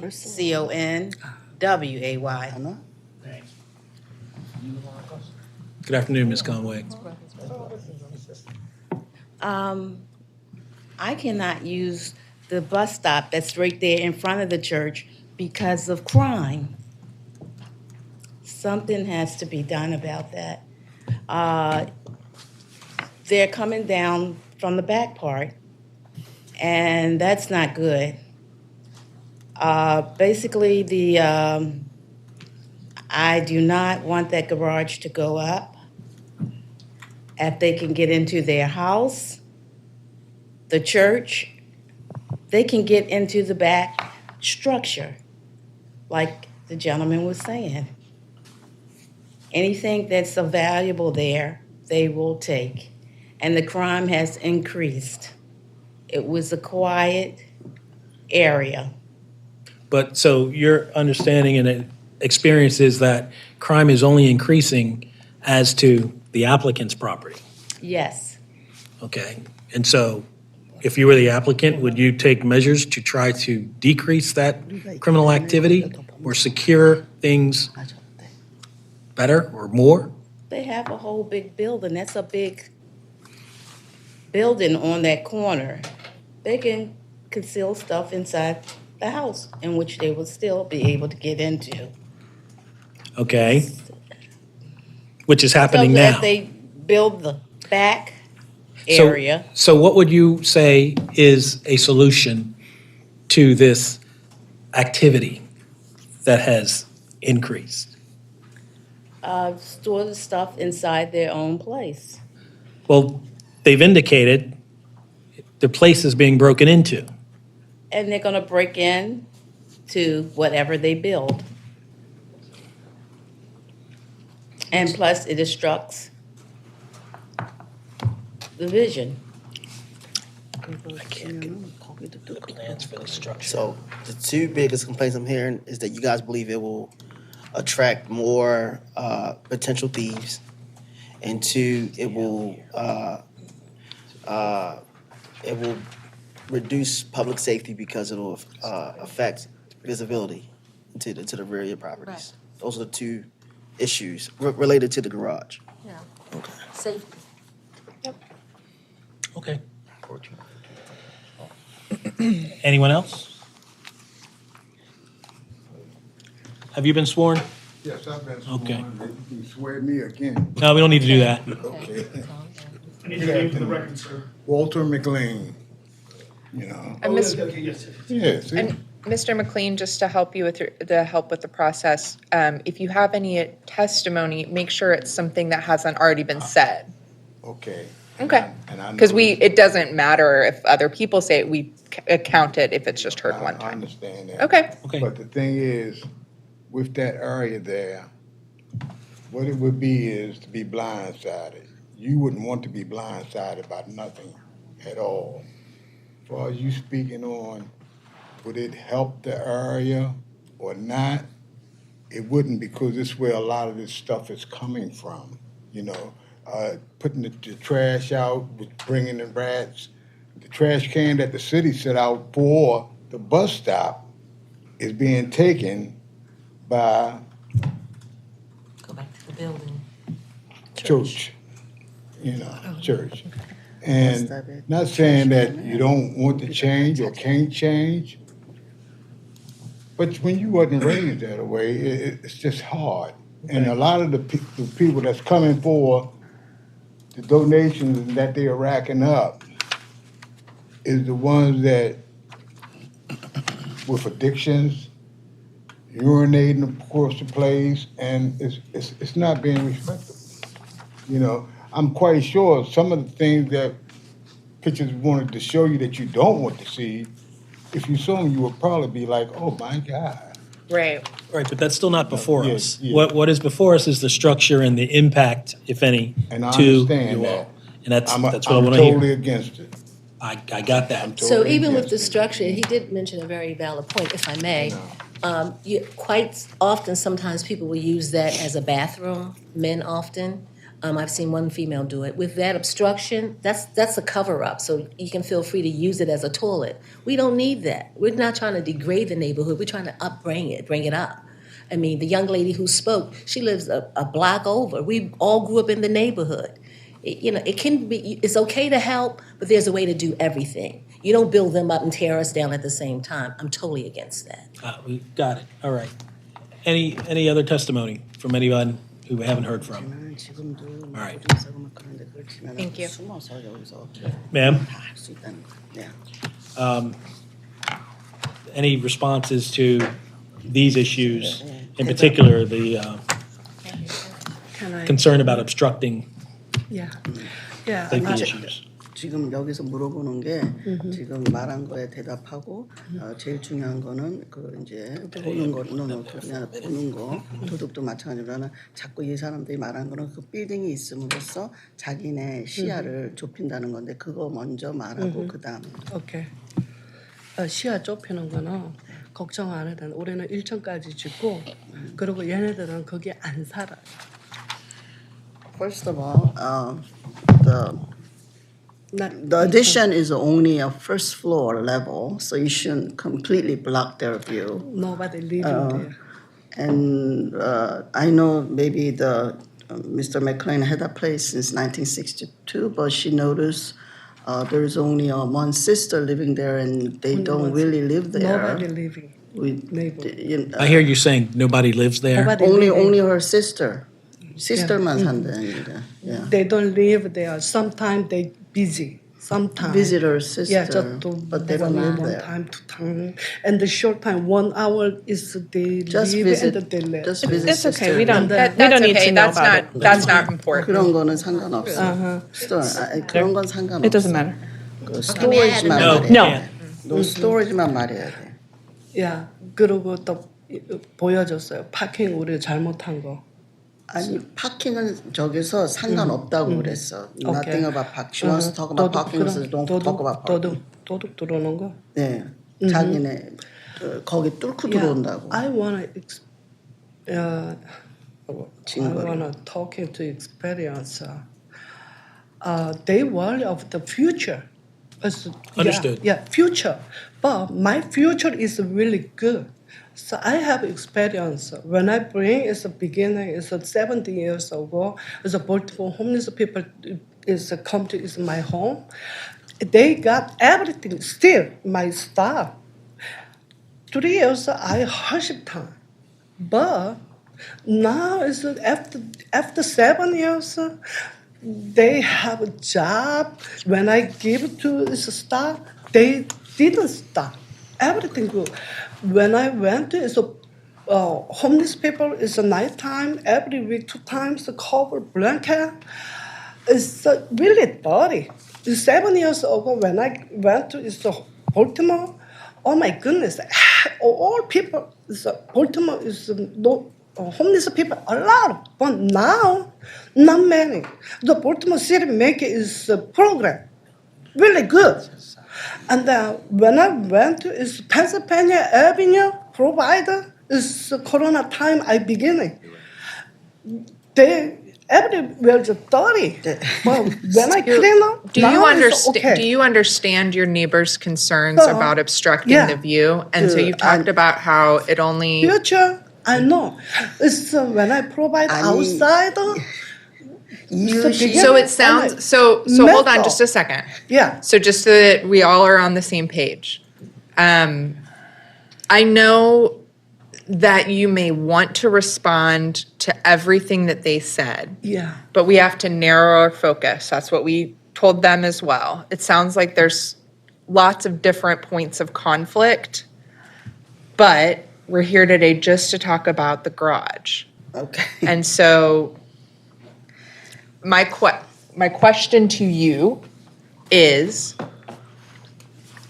what, if anything, are you going to do to improve the safety of that alley if we were to approve the garage? Are you planning to do anything now that you're putting a structure that the opposition has stated would become what's called an attractive nuisance, like it might attract crime? And so that's their concern. And so my question to you is, if you build this structure, are you going to do anything in addition to improve the safety of the alley?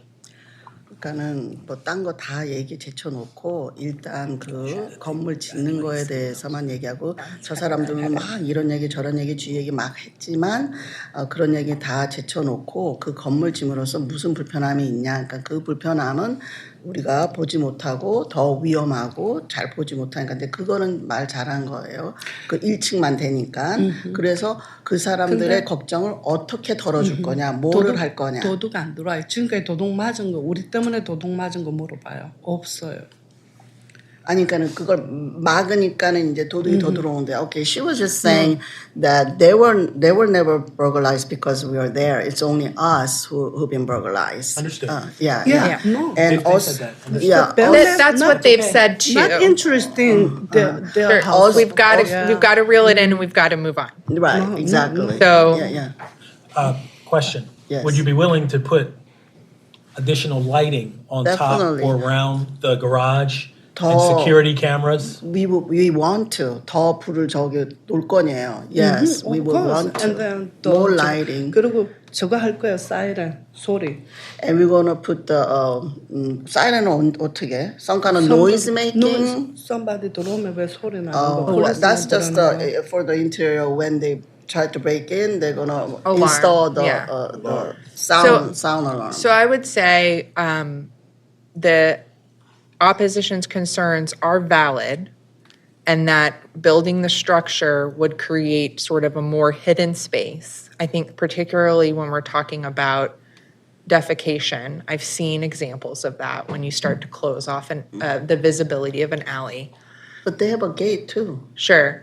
It's not, what we're saying is we're trying to get to a place where would you be open to, if we were to approve the condition or approve the variance, but place conditions on the variance, including increased security around the garage?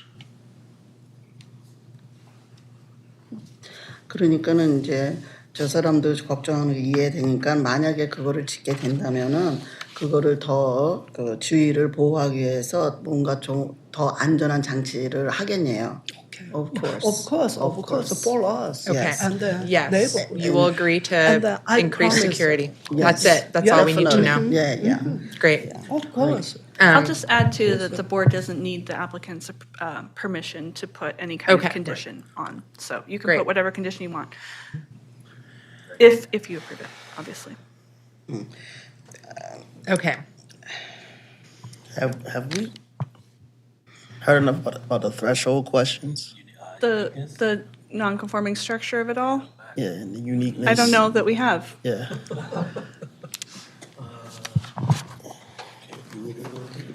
I think, Leland, to respond to Yeah. it, in the testimony, what I heard of uniqueness was the presence of the bus stop, increased foot traffic because of the location of their property. And seems to be, I don't know if this is unique or not, but the other piece of it was that this is an effort to better secure the building to deter theft. Yeah. That's happening because of the increased foot traffic. So I think bus stop, increased foot traffic is the only thing that stood out to me so far as uniqueness. I'll add to that, even though it's just minor, but the uniqueness to the fact that this has actually been changed to church versus Yep. what it was. There is a difference in that percentage rate, something to consider, but that is unique to the other areas. I think though that the non-conforming structure is a threshold before you even get to the variance standard. Can a variance be granted to this right now? I will just add, we have said no to other structures that are non-conforming like this. You can't increase the amount of non-conformity of a non-conforming structure. That provision in the code is going to change, presuming that this bill gets through City Council, which I think it will in the next 2 months. So that's just something that I'm going to raise as like a thing that the non-conforming structure limitation is going to go away, very likely, but it is still there right now and could, again. Premature, maybe? Right, no, I don't. Yeah, application would be premature. Yeah. Can I say ma'am, sit down. No, Sit I down. think the opposition. We're done. Yeah, we're just Yeah. on deliberation right now. So, the board, if you wanted to, could hold on to it and see if that bill goes through, in which case, I don't think you would necessarily have to, well, would you have to deliberate again? You could just schedule a deliberation based on the record that's been presented today and deliberate at that point. But right now, we do have a non-conforming structure that would be pretty significantly increased, and that minor variance wouldn't apply in this case. Past hearings, I noticed this issue has came up. Have we told applicants to pull their application back, or have we just postponed them? We have postponed cases to see if bills would go through in the past. Okay. It's kind of always up to the applicant, obviously. Yeah, but also, do we need a postponement? Because we could just hit pause and then choose to deliberate at the next meeting. Right. Yep. Right. That's, You just don't have It to wouldn't be the deliberate next now. meeting, but it would For be sure. within the next, month, 2 months, maybe. yeah, I think that's where I'm headed is Yeah. let's pause. For Deliberate. clarity, you do not need to come back. Right. We will just be deliberating and making a decision, probably in the next month or two. So for now, the project is on hold until we issue the resolution. And that will be a yes or a no, and that will be in the next month or two. Yeah, and just so you know, we're waiting on a potential change in the law that impacts this project particularly. That for sure, they're gonna Well, come up with that's the point. something. Yeah. Well, they're gonna come up with something. They're going to do something, but it's going Maybe. to impact possibly this. It's a bill. I think it's very likely, Yeah. but I would yeah. like to hedge just a bit, because you never know. Yeah. what can Right, happen. and that's it's a way that we can, we have to follow the law. And if the law changes a few weeks after we make a ruling, we want to That'll be give fair to them, ourselves some space to evaluate that. And so that's why we're going to hit pause and we'll make our decision in the next month or two at another meeting. But you do not need to come back. But we will let you know when we're going Yes.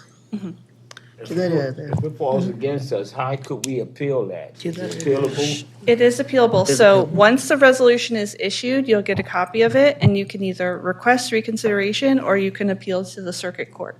And reconsideration is, you have to submit it within 10 days, and appeal to the circuit court would be 30 days afterwards. Because they left their contact information is in opposition to this, you will receive that communication once the decision has been made, and that's how you'll be notified. 예, 우리가 어떻게 바뀔지 몰라서 Okay. 한두 달 We 기다렸다 should leave 결정한 you say our information. If you signed in, You signed in. 쟤는 물어보는데 yeah, 우리 that's how we 있냐, take your information, and we note what case you're assigned to, so that when the resolution is issued, you'll receive a You copy. have to know that the title of this bill is supposed to be changing or. The bill, yeah, the number is 25-006. That's the city council bill number. It's also the Same. the number of this That's case. why I was like very confused. That's a Digit play? that's a weird That's a coincidence. coincidence. Thought so too. Oh, really? Yeah. Yeah, it's just a weird coincidence that the bill has the same number as us. Okay. We'll Thank you very That much should for be your within time. 60 days, roughly. Roughly. Yeah. You can feel free to check in with us if you haven't heard and you want to know where the bill is or what the board has been up to. Who do I But call to check in? okay. Our office, Phone number? 410-396-4301. 396 what? 4301. 43. Can I request a break, please? Sure, yeah. Thank you. We're going to go off the record for 5-7 minutes and then call the last case. Thank you.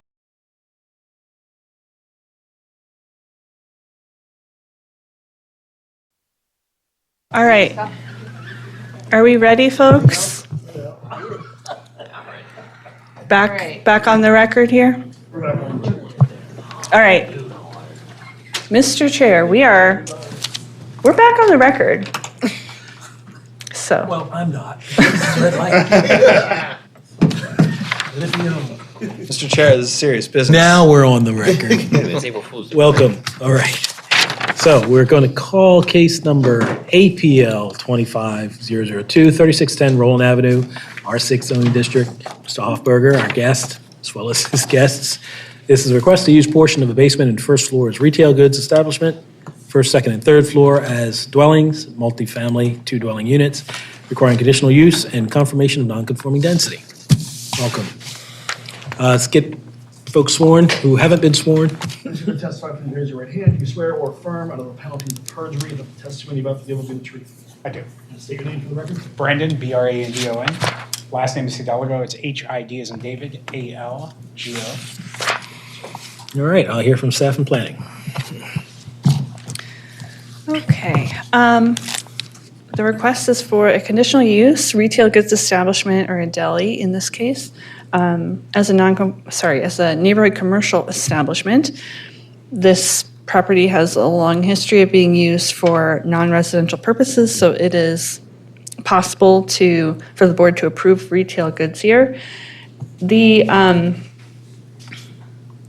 multifamily dwelling use is more complicated. So it's either, if the board thinks this is an existing single-family dwelling, then it would be a residential conversion, which we can't approve, or non-conforming density for 2 dwelling units, depending on whether the board concludes that the last legal use is 1 dwelling unit or 2. The use history is kind of muddled here. We do have a lot of zoning cards. The property is a little strange. There are essentially 2 attached structures on the site, 1 very small storefront on the side and 1 row house-looking structure. I'm sure Mr. Hoffberger will get into that. The side structure seems to have been built in 1960, has a long history of commercial use. That's where I believe the deli is proposed, although you can correct me. The row house structure also seems to have possibly had some commercial history at some point in the past, pre-1960. Maybe a beauty shop and 2 dwelling units. A subsequent use permit was issued in 1962 for a beauty shop and 1 dwelling unit. Unclear again where that commercial use was located, whether it was in that little storefront area or in the row house dwelling itself. We haven't had in our records a legal change to the use since 1962. Unless I'm missing something. So it's a little unclear about what the use has been in the past 60 years. All right, there is a letter of support from the Hampden Village Merchants Association on the deli use. There is a letter of opposition from the Hampden Community Council on the deli use. I don't think either group took a position on the multifamily dwelling use. And I will pass it over to planning.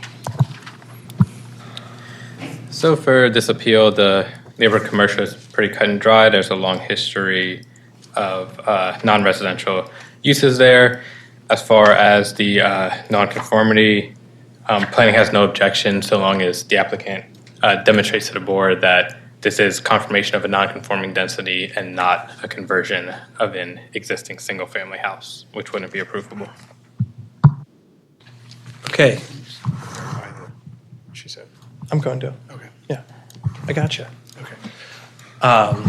Thanks for having us again. Just a few points of clarification. The side structure has been around since well before 1960. We have photos of the structure being used as a floral shop or other types of commercial enterprises dating back to the 1920s.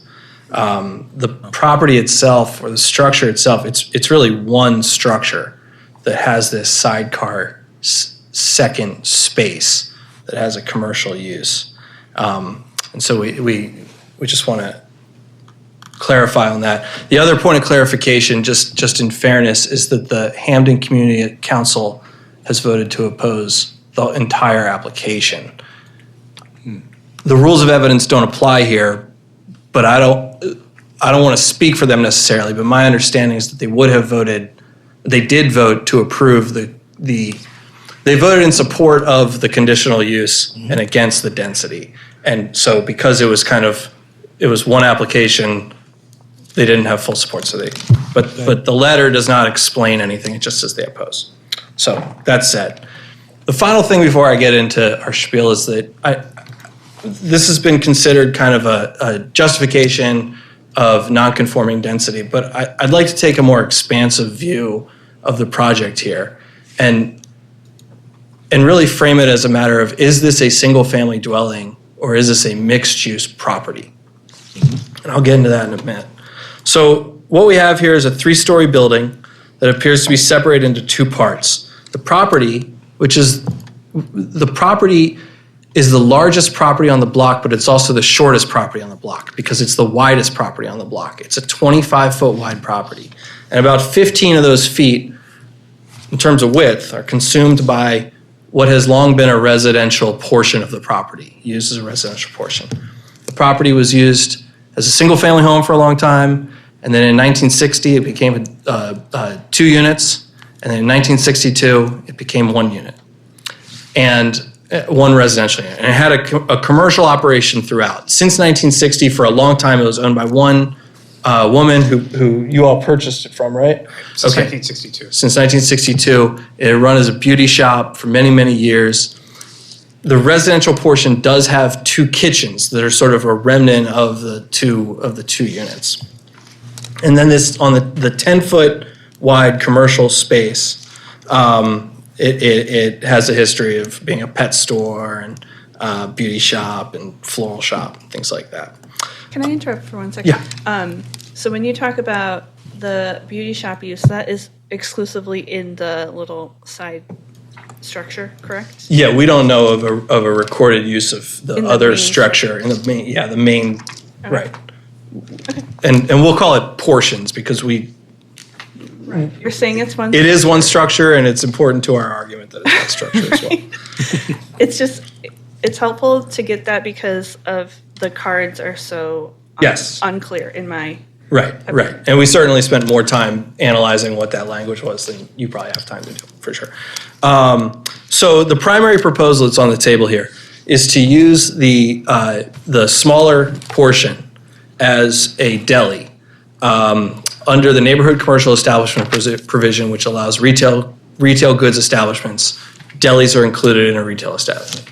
So Mr. Hidalgo here has never shared these with me, but I understand that he has perfected a porchetta recipe for porchetta sandwiches. And he would like to have a deli, the Italian porchetta deli, that makes said sandwiches plus salads, scratch-made take-home options, small sort of lunchtime hours. It's a great deli scene there. I mean, it looks great. It's right across the street from Royal Farms, and there's a lot of walk around traffic. It's one property away from the avenue. So we'll get into conditional use. The property meets the primary approval standards for a neighborhood commercial establishment with the recorded use history. It's pedestrian oriented, has a front entrance. It meets all the other elements. This is a small scale deli. It won't really affect traffic patterns. It's in a pedestrian oriented neighborhood right next to 36th Street, and it'll really have little impact on the amount of activity that we see in the area. It's not precluded by any urban renewal plan. The Hamden commercial urban renewal plan just misses the property, and it's not in a CHAP district. It is supported by the Hamden Village Merchants Association. We met with them. They support this use. We asked them to really only deliberate on this use because they're a merchants association, and they support it. So we do hope that you'll approve that as part of this package, as well as the configuration. So the zoning administrator considers this to be a single-family home, and we think that this interpretation misses some important context about the property and also sort of doesn't meet the intent of the residential conversion prohibition outlined in 9701, which obviously prohibits R6 properties from converting from a single-family dwelling to a multifamily dwelling. We believe that the property is improperly classified as a single-family dwelling, and it's better classified as a mixed-use dwelling. The single structure there's one structure that has these two types of uses, okay? And this is an important distinction because there's single-family dwelling is defined in the zoning code as a dwelling that only contains one unit or that contains only one unit. And then there's a dwelling which is a building or part of a building that is used for residential occupancy. Notably, 9701 does not prohibit, quote, this is my quote, properties with one dwelling unit from converting. It prohibits properties in which single-family status is the only feature or use from converting to multifamily use. And so our position here is rather simple. We think that the property is eligible for multifamily use because the property is not a single-family dwelling exclusively. It's a mixed-use property. So that all said, we think there are a few roots to this. Notably, the property does not require any variances, okay? It has the lot size, the parking space, no exterior renovations are planned, okay? It has a unique configuration, but that said, it has a unique configuration, unique dimensions for the property. It should be considered in this unique context. The property itself or the structure itself is 3,500 square feet, which is enormous for a single-family home in this area, okay? And it's an extremely busy part of Hamden. As the planning memos noted, there's also an equity issue here, which is that a diversity of housing is a good thing.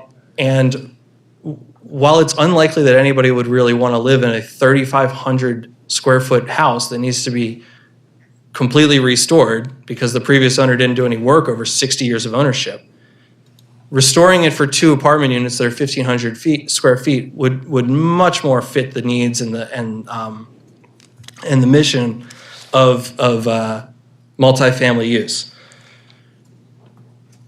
In terms of density, there are other uses that would bring more density to this property. For example, you could put 15 people in this building as a residential care facility without any entitlements whatsoever. And so in terms of the intent of the zoning code, how it affects density, we think that this really should be given a chance as a multifamily dwelling. So with that all said, I also want to say, even if you were to determine that the property is a single-family dwelling or that this portion is a single-family dwelling and is therefore not eligible for 2 units inside the 3-story structure, the property has a neighborhood commercial establishment. And neighborhood commercial establishments in R6 districts can be converted to housing by right. There's nothing prohibiting a neighborhood commercial establishment from being converted to a house. You don't even need to go to the zoning board. And so if you're looking at it as two separate things, if you say, okay, well, the zoning code says a single-family dwelling is a portion of a structure that has one dwelling unit, well, then what do you do about the other portion? Well, the other portion is a neighborhood commercial establishment, so you have to look at it independently. And we think that makes it eligible for multifamily use in the context of the entire property. So in the alternate to our primary proposal, we would say that we should be granted the opportunity to come back and say that this neighborhood commercial establishment should be able to be used as a studio apartment. So you'd have this one big building and then you'd have a studio apartment. So that gets me to the opposition from the neighborhood. Nobody's here to talk about it, and their letter doesn't provide any context. And I don't mean to speak for them, but we did talk with them. We met with them twice, and I spoke with the president and the vice president a few times as well. What I glean is that there's a concern about precedent, right? If you start allowing things, what comes from that? Well, we just want to note how rare it is that you have a single property in a row house district that has a commercial portion as well. So in terms of eligibility, nothing else on the 3600 block of Roland Avenue is eligible, because if you look at it, there's no other property that has this. So we don't think it creates a real precedent. And we hope that you'll agree. So with that said, we'll open the floor. If you want to take care of the conditional use first, and then we can come back to the other part, that's fine, however you want to play it. I have a question. Yeah. I might have a lot of questions, but I'll start with You should be on the board. I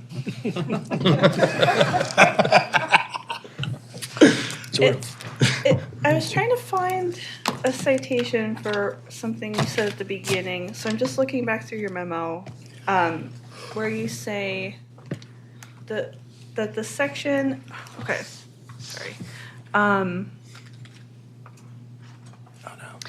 9701 does not prohibit properties with one dwelling unit from converting to multifamily status. It prohibits single-family dwellings from conversion to multifamily dwellings. The provision's intent is to prohibit properties in which the single-family status is the only feature or use from converting to multifamily status.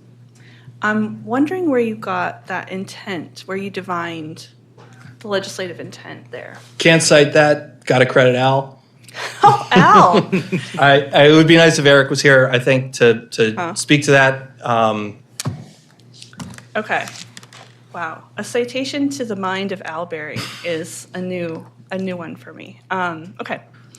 I mean, let's just say that's our interpretation of the intent. Yeah, I hear you, and I definitely think that that may have been true. I think where we have struggled is in the actual definitions of single-family dwelling and multifamily dwelling and dwelling unit all kind of adding up, because we've had similar situations, not like this where the commercial part is to the side. That is different, but we've definitely had a situation. There's one on Fairmount. There's one. I think we just did one in across the street from Cross Street Market, where there's a commercial first floor, and then what we have is one dwelling unit above. And according to the definitions, if you have a portion of a structure that's used for residential purposes, and then there's only one dwelling unit, that is a single family dwelling, even though it's not what we think of when we think of a single family dwelling. And so we told that person, hey, you have to go to your council person to get a conversion in an R8, even though we would love to approve it and it makes sense. It just doesn't seem like we have the authority to do it, and we've done that a few different times. So it's not, anyway, I don't want to keep going because I'm not on the board, so I'm just saying that this is something that we have been trying to be consistent about. Not in your favor, unfortunately. No, I understand. And I do want to know one other thing, which I can't cite the provision, but there is the code does distinguish between single-family dwelling and single-family dwelling unit. I think it's there's a provision in the low-density housing sections where if a property had multifamily status, you can bring it back to that multifamily status as long as it was not approved and permitted for use as a single-family dwelling unit, which I thought was a notable exception here from a single-family dwelling. So.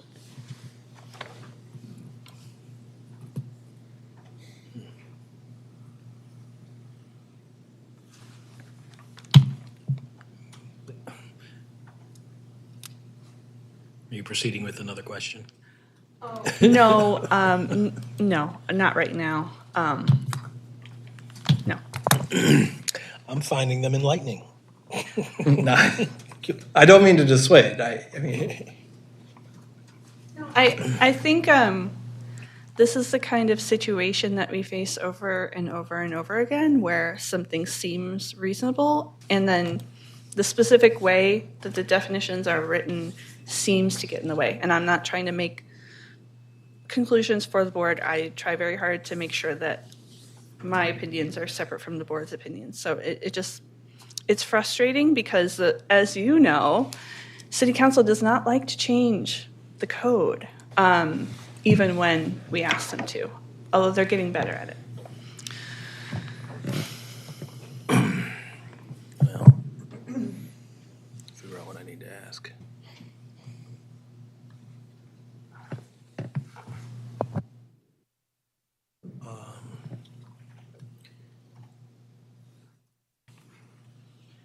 I do have another question, sorry.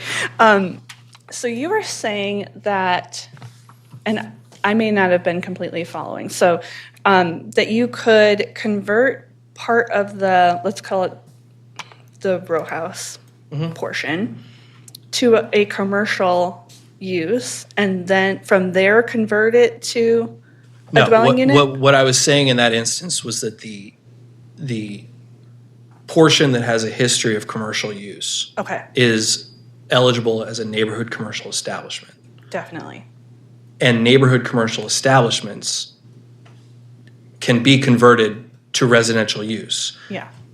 If somebody purchased an old garage in an RA district, there would be we wouldn't even have to be here to turn that into a house.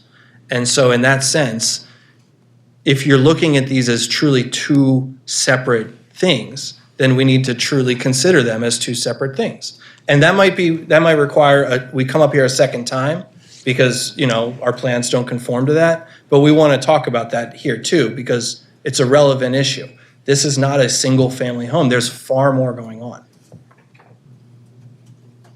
So what you're proposing is that you could convert the formerly commercial part into a dwelling unit. Correct.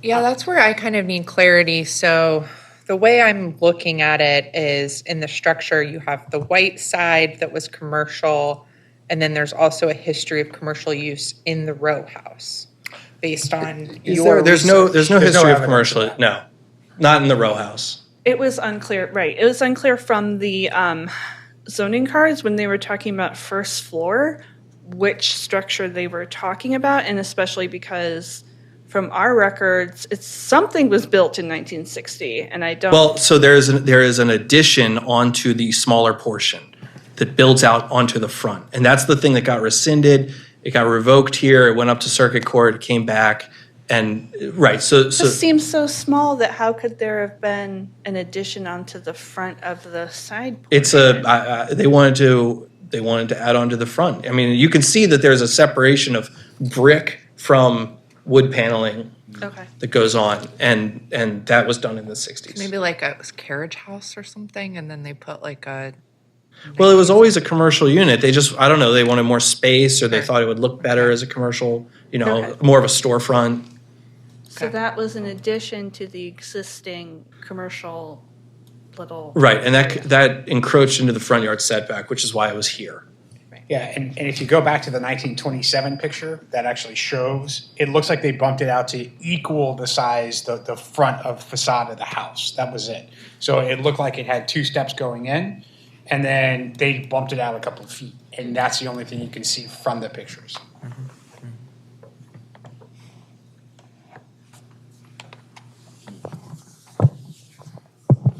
don't think there's a problem with uniqueness here.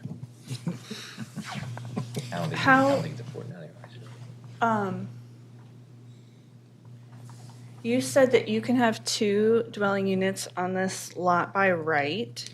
Could you have, how many, could you have 3 or could you only have 2? I think 2 is by right. I think that the property itself is like 3,500 square feet or something, and you need 1,500 per dwelling unit. I guess what I'm saying, just on my behalf, is I'm not opposed to gamesmanship with these kinds of applications. So if you needed to convert the commercial portion to a residence in order to get that multifamily dwelling and like move the density over to the other structure and then have the neighbor commercial there, I mean, that would take like multiple applications. But this is what we're talking about with the intent. I mean, this is just not a single family dwelling, right? Yeah. There's so much more going on than you see with a row house that is just a house. And when you think of the intent is to limit density for these places that are just strictly residential, but this is not. There's just more going on. And so, yes, if we need to come back 3 times to do that and make it a jigsaw puzzle, or we can just be straight with it here and recognize what's possible and say, all right, well, yeah, this is not a single family dwelling. I mean, it also mimics the structure of a lot of the structures on the avenue. So it's like we say it can happen on the avenue, so it should be able to happen 1 block away from the avenue. But those are 2 totally different zoning districts. This is Yeah, the avenue's R6, C1. And that's C1.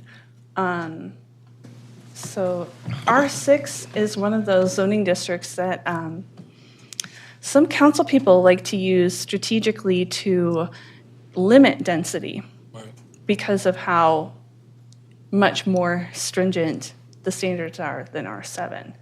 I'm not saying that's what happened here, but Notably, this is the barrier. This is the border. Yeah. And the next door property, which is where the Duchess is now, is a very large property that has the Duchess and that stuff where Cafe Han was. And then there's 2 row house-like structures on that property in between the Duchess structure and 3610 Roland. So there's a lot going on here. And, I mean, there's literally a 2-foot alley on the side that the white building is, and then there's about a 5-foot section in the back that separates the 2 properties, and that is the line. That's the barrier. So sorry, the line between which zoning districts? The C1 and the R6. Oh, I see. we're on the line. Oh, so like part of your structure is in? No. No, okay. I was like The confused. line was drawn right between properties. It's right between the properties. Yeah. In the 2-foot alley. In the 2-foot alley. So I'm kind of interested in what you were saying about where, you know, it's a transfer of density between what's commercial or what's residential. In my opinion, that doesn't make a difference to me, honestly, because I think it makes sense to what they're laying out. And the shifting of density, I mean, that could happen, right? Like you're saying, whether it's here or 3 times from now, I think that could happen, right? So, I think it would depend on whether the zoning administrator was willing to let you, and I don't know him very well, is willing to let you fill in a formerly commercial portion of the property with a dwelling unit without coming to the board. I'm taking your word for it that he would. Sure, and I'm only going off of what the Ps and the CBs are in the tables, right? You know, it's just, Because I kind of feel like, because we have done that before here, I guess every time we've done that, it's probably been because it's been non-conforming density, like the density wouldn't allow it, which wouldn't be the case here. I guess the question is like, how do we get this property to be a multifamily dwelling as a whole? And it could be through this little maneuver that Chase is just describing. And the other pieces. Just sit so that I don't know. So I'm sorry, David, did you have a question for me? No, I was kind of stating my thoughts. I wish I had a whiteboard to draw this out. I say that like every single time we have hearings. But I think the thread that you pulled on is, you know, so we don't use this neighborhood commercial. Could you get another unit in there? I think the answer theoretically is yes, right? You could get another unit there that then becomes a multifamily, then transfer that over to the main building and then open up. And you could end up at the same, if your question was, could you potentially end up in 2 or 3 or 5 moves to the same exact place you are now that you're proposing? I think the answer is, at least, and I'm not an expert, I'm just going off what my consultant tells me, the answer is yes. And as an important matter, we are not saying we should have 3 units here. No. We're not going for variances, right? And we would not. But the configuration thinking that you're looking at is, okay, well, if we've got one in this big structure and one in the little, then 1 and 1 is 2. 2 is multi, and then it doesn't matter what goes where because it's multi. So. But that's not a use in the zoning code. Multi-use. I mean, a mixed use, I mean, multifamily is Multifamily is a use. Yes, that's what I'm. Mixed use is not a use. Okay, well, there's mixed use overlay districts. Yeah. In some places there are, yeah. And there's certainly the recognition that there are properties that have multiple uses. So, I mean, whether this is called a mixed use or a multiple use, I think that the zoning board is here to fill in those gaps of interpretation. And I think that what's clear is that this property defies a conventional articulation of its classification.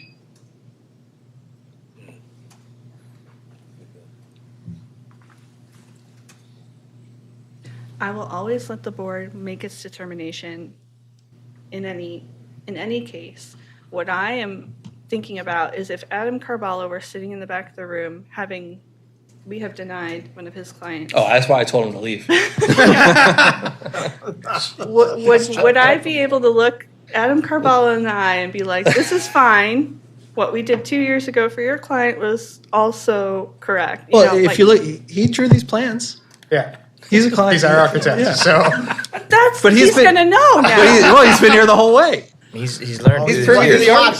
He's watching. Look, Adam's watching. Coming back.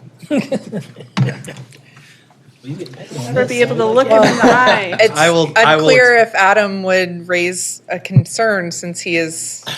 He'd be just as happy. This is his Yeah. business. This is his business. Attach payment to We're the all better success at of our this jobs now project. than we were 10 years ago. All right, we're getting kind of sloppy with the It's a lady, it's transcript, punchy. but thank you. I'm satisfied with the testimony, and I feel comfortable that this has always been multiple units and that there is a process for converting what was known as commercial to residential. And I think we would just be creating more hoops for them to jump through. And That's what lawyers do. But that's what I'm allowed to. I'm sorry. I'll stop. You've been reading abundance here. Why do we need all these hoops? Abundance agenda. But you know what I see on the property. I'm sorry. Were you? No, you're going to say the same thing that I was going to say. Go ahead. What I see on the property is a structure that's been improved with a brick structure and also with an addition to it. And this, to me, this is not a single-family home. It's a mixed-use structure. So I don't think it would be a conversion from a single-family dwelling, simply because it's been established that there have been multiple uses on this property for a very long time, and we have zoning cards that say that there's been multiple uses on the property. So I'm comfortable if the councilwoman or if the Hamden Community Association or Community Council were to appeal it, I'm comfortable without finding that this is a mixed-use structure, and it's unclear. So when it's unclear, we get to do what we want, right? Yeah, and I think that's. I think the premise and the argument that they're standing on is that this structure is really not accurately identified in the code. Like, there's not a good definition for this thing that and was we've dealt with this before. And so if there's not a good definition for this structure that was built, we have to make a ruling on what we think is going to be the safest, best use of this property. And I think it is my opinion that the use that they've proposed will not cause harm. Yep. And fits the neighborhood. Yeah.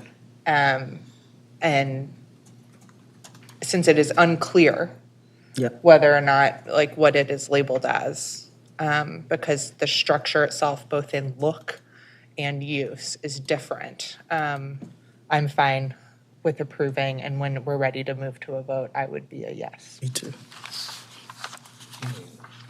You walk So. Well, does anybody have any questions? Yeah. No, Yeah, anybody got any other questions? Did we already vote on the neighborhood commercial? No, we didn't vote on anything. Let's do that. Should we start there? Yeah, that's the conditional use standard for neighborhood commercial. Deli. First 100 guests. Poor kittens. Specials on- Soft opening invites. Right. Okay, yeah, so for the neighborhood commercial use, I agree with the presenters, arguments and contentions that this use as a deli, is not detrimental to or would endanger public health, safety, or welfare. It's a benefit, it provides choice, healthy items. Nothing implicates, safety or anything dangerous, so the record's devoid of any of that. So the question number one, no, it's wouldn't present a problem or a peril for the public health, safety, or welfare. This conditional use is not precluded by any other law. The authorization for this use is not contrary to the public interest, again, in the public interest. And the authorization for this use, I believe, also is in harmony with the purpose and intent of the code. To the extent there are any adverse impacts associated with this use, which I can't glean from the record, I don't believe those adverse impacts would be above and beyond those inherently associated with this type of use anywhere else within the zone. So I'm a yes for the neighborhood commercial establishment, the conditional use. I'm also a yes for the conditional use. I'm a yes. I'm a yes. I'm a yes for conditional use. Okay. With regard to the other part, we'll So still run it. with regard with the other part, yeah. This part, it's not going to be non-conforming density because That's what I was gonna ask. the Right. density is conforming. So I guess it's a residential conversion in R6, and I guess I need to Get ready. be scared of some emails, but it's fine. So we don't have to vote, do we? It's No, I think you probably should. Okay. Yeah. Okay. Is the vote for it that is Residential conversion in R6. In R6? we're okay. So we're converting this.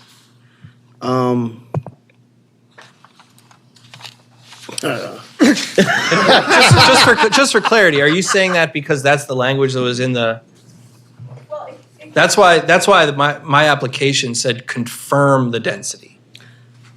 Oh, okay. Confirmation I of think non-conforming somebody read that to be Yeah, that's why I was clarifying, and I non-conforming. clarified that. We came here to confirm the density, not to confirm the non-conforming density. I mean, confirming density is not something that we have to do unless it's non-conforming, but But it's the same thing as confirming the multifamily use of another structure, which you do in R8 zones all the time. Yeah. So, but we will ask. So, what the question that we would usually ask for history of multifamily usage here. The problem we're getting into is we'll be asking for a history of a mixed use here, and there's no acknowledgement of that in the zoning code. So how do we handle that? If it's, I was thinking of confirmation that it is a mixed use dwelling, which we've never done before. I don't think. So at the end of the day, they just need to see like our stamp. They're not going to get in the weeds. they I get in the weeds. People get in the weeds with me all the time about what we've approved. Okay. Yeah. I am very interested in figuring out if we can get to a resolution, and so. I am too. It this looks like something that is not a single family dwelling where we have, which would then be an illegal conversion. It's a commercial usage and a residential usage that have existed for at least 50 years together. Oh, yeah. Well over. Well over 50 years together. Let me ask a hypothetical. If it was currently clearly 2 units and they came and asked for a third, would they be asking for the same thing? We'd be asking for a variance from Balkan Yard regulations. Okay. Thank you.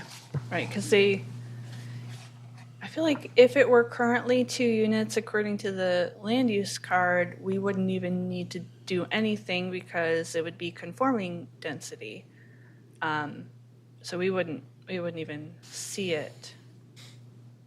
The zoning administrator could approve it in that case.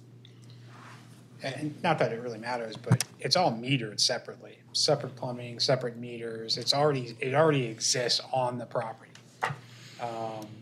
So it's not like it's 1 meter sharing. It's actually it's distinct. Would there be three meters all day? Currently has 2 meters on the property. But you're asking. No, I'm not asking for anything. I'm just saying there is a distinction that 1 is metered and it's 2 existing meters on the property.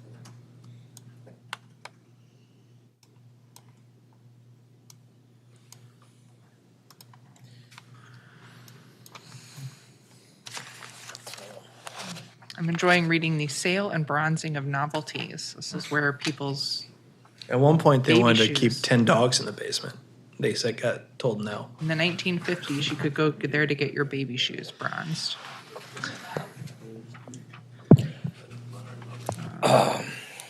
Well.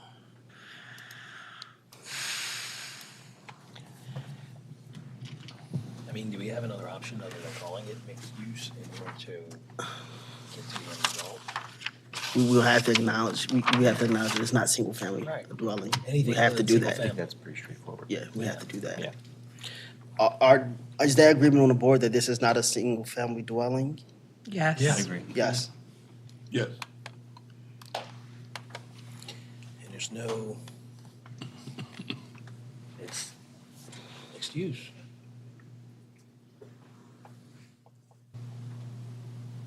So then we'd just be going straight to the variance standards. Well, There are no variances. there are no Doesn't have variance. So at this point to the board, are we going to treat the case like we had on West Street differently because there is a commercial first floor?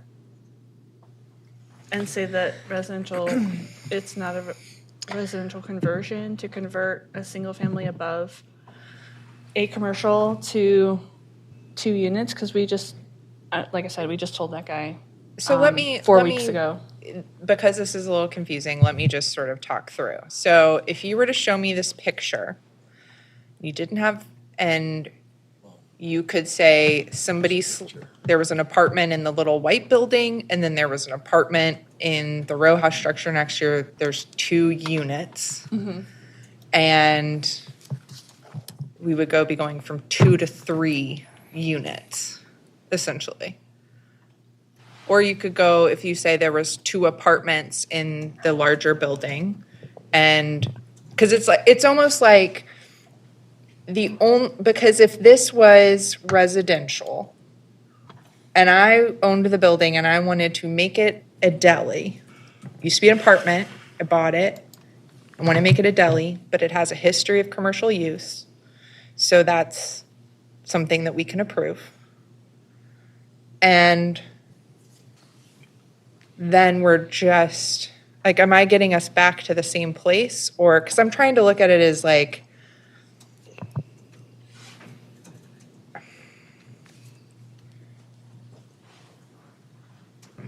that's where the 2 to 3 kind of comes into play.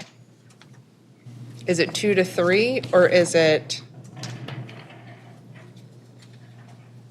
Well, we're not going for 3. No. I understand. I Okay. think what I'm trying to define is that we only say it's single family because of like, why are we saying the single family? Just because it's zoned that way? Or Because there's It's one because dwelling of- unit. It's because of the definitions in the code. So, but we only know there's one dwelling unit because of the zoning card that says one dwelling unit.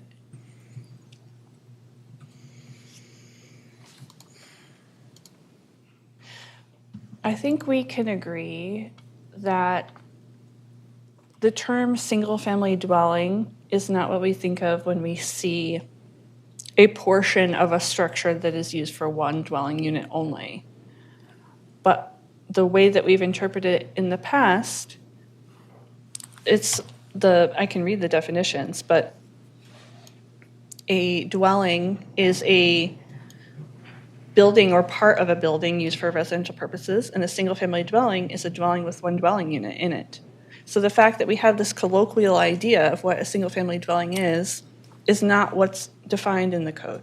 And so that's how we have defined it in the past, because that's what the definition says.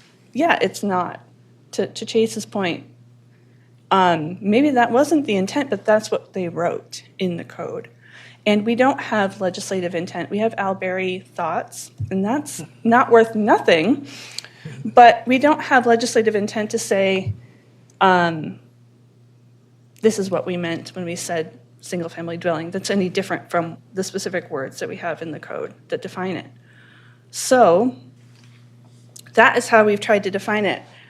I want to, again, the board gets to decide how to move forward on this. I will just say that having the commercial portion to the side of the building instead of being on the bottom of the building, which is the way we normally see it, doesn't really, you can decide whether that makes a difference or not. I don't think it really does, putting the commercial on the bottom versus to the side.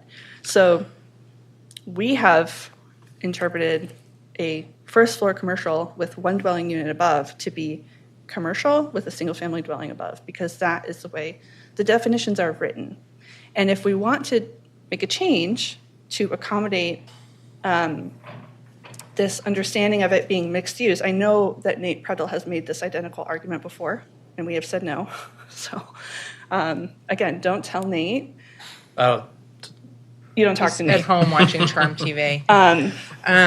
But Okay. I know that we have said no. So if that's not to say the board can't make a different choice moving forward. The board can change its mind, but we have to be consistent. So if another case comes in, like the one from West Street, we have to be like, okay, this is now a mixed use thing. We've created something called mixed use now that's different from a single family dwelling, and we're going to interpret it in this different way. And I'm not saying that you're not allowed to do that, but I'm saying we're making a shift, and so that's what I'm saying.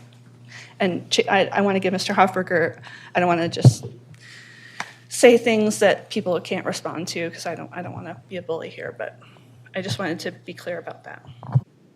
Yeah, I'll just say, I think that there's a lot of appropriate effort right now being taken to define what this is, but I think that just as appropriate would be an understanding of what it's not, and it is not a single-family dwelling.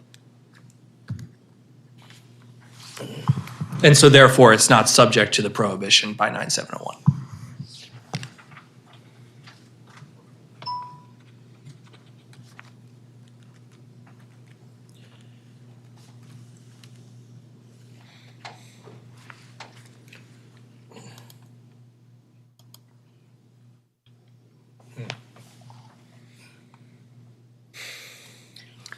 I think what makes it different for me is the square footage. It's not so much that the commercial is to the side versus the bottom. It's that if the concern on single family conversion, like, why is the zoning code written that way, right? What are we trying to prevent?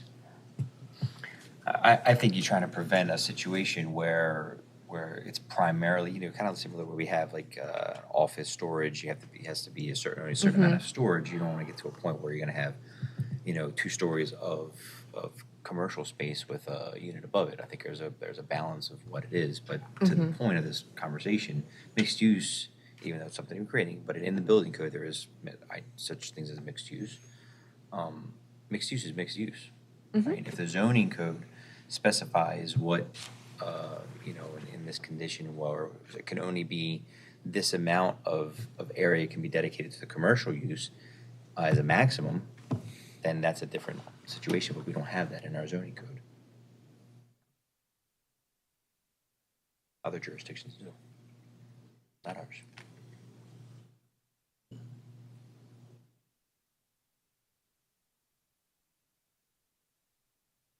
I don't think it's something that we're going to determine here today, honestly. I think that this is, as it's been presented to us, it was pretty clear to me, whether it's above or a side, doesn't affect how the building gets composed. There's still building codes that planning and building would have to go through as far as separation requirements between the two uses. But from a zoning standpoint, does it really make a difference? I don't know. I don't think so, in my opinion.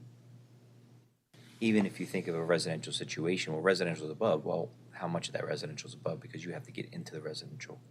At some point, there's going to be access at the ground level, but the primary living space is only above.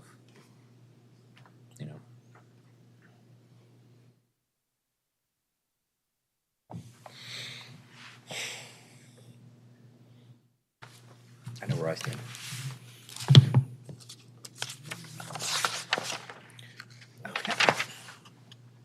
So, I mean, I'm looking at the zoning so like, obviously, we've done a lot of back and forth, so I apologize if I'm asking questions that have been answered, but I'm still a little confused. I take it back. I'm no longer confused. Right, it was 2 dwelling units Yeah. and then it was 1. Right. If we didn't have that line saying 1, then we would. But why? Like, like the why kind of matters to me in some way because, like, if we haven't had a change in a really long time, I don't know. I'm just going to stop talking. The why of why somebody pulled a permit for 1 dwelling unit? It's just weird. It's just weird that you have the permit that was pulled in 1960, erect 1-story addition, 2 dwelling unit plus beauty shop. And then in 62, care of something. Certificate of occupancy. Certificate of occupancy filed, beauty shop, first floor, front, and 1 dwelling unit. And then the next day, It's like it was filed and then issued. So Okay. filed means that they asked for it, issued means that they received it.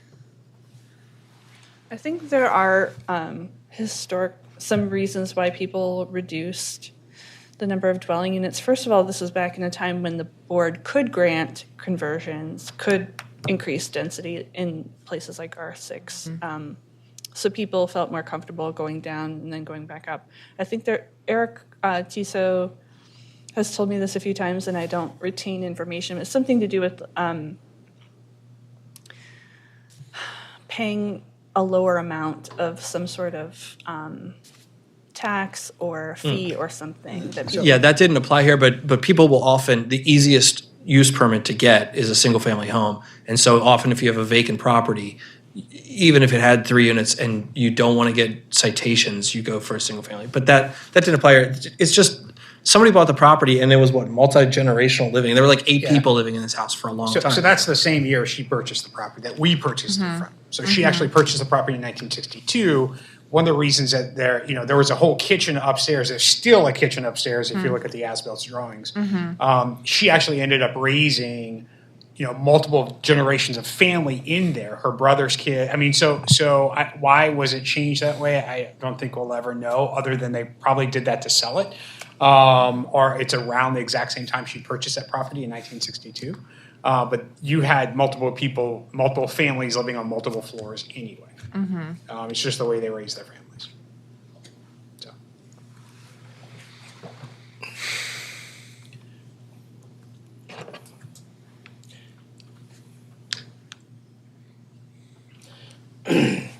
don't think there's anything inaccurate or unfair or unreasonable about calling this a mixed-use property, because it is. Yes. And again, that's consistent with it not being a single-family property, which is a critical issue. And so, having done that, where do we go? It's a mixed use, which means we can have dwelling units, right? Or can we? Well, I don't know what the zoning code states, but the building code obviously allows us all day long.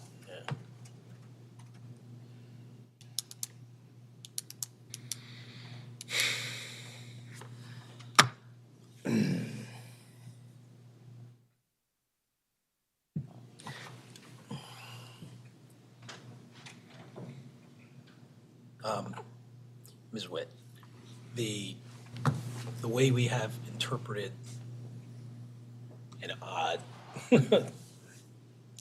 property such as this, let's say ones we've done a month ago, what we didn't allow was we didn't allow we didn't allow additional dwelling units because it was, did we classify it as a single-family dwelling? Yeah.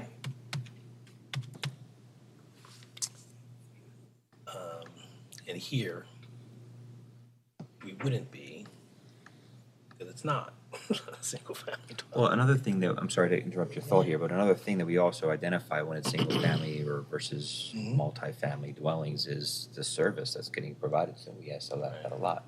We know that there's multiple services from BG going to this.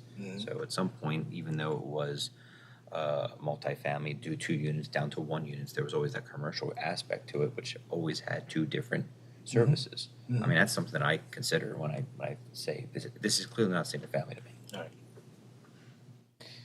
And may I ask a question about that particular, so were there any other variances with that particular case that you're talking about? See, and that's the unique thing about this. We already have parking spaces in place, the property, we're not, other than doing some renovations to the facades, we're not looking to expand, we're not asking for any other variances because everything actually already exists as is. So if you look at the width of the parking spaces in the back and you look at the depth of the parking spaces, you look at the density as it We don't sits on need the any property, entitlements. we need none. So that also makes it a very unique aspect that we don't actually require any of those variances, so. I think having come to that conclusion on my own,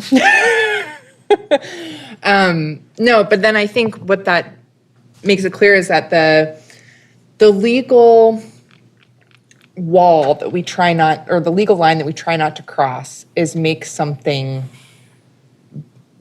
more out of sync with the zoning code than it already is, right? Like and because this building isn't going to change physically,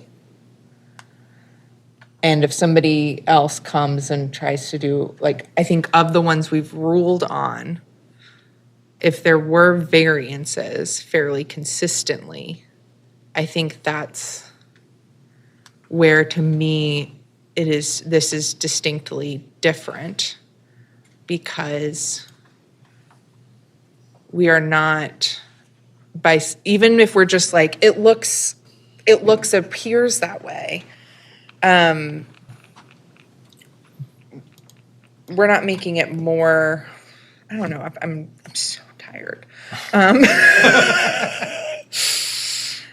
think I could probably agree that in the cases where we've told people we cannot convert this structure to multifamily, you have to go to your council person, or it's not possible at all. I think that it is true in all the cases I can think of that variances were necessary as part of that application.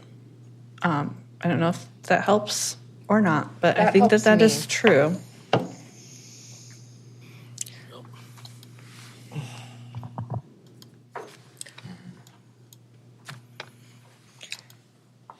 fine.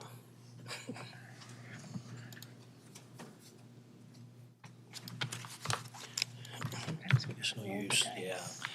Village conversion, it's not a residential conversion. Non-conforming density. So we've given the conditional use.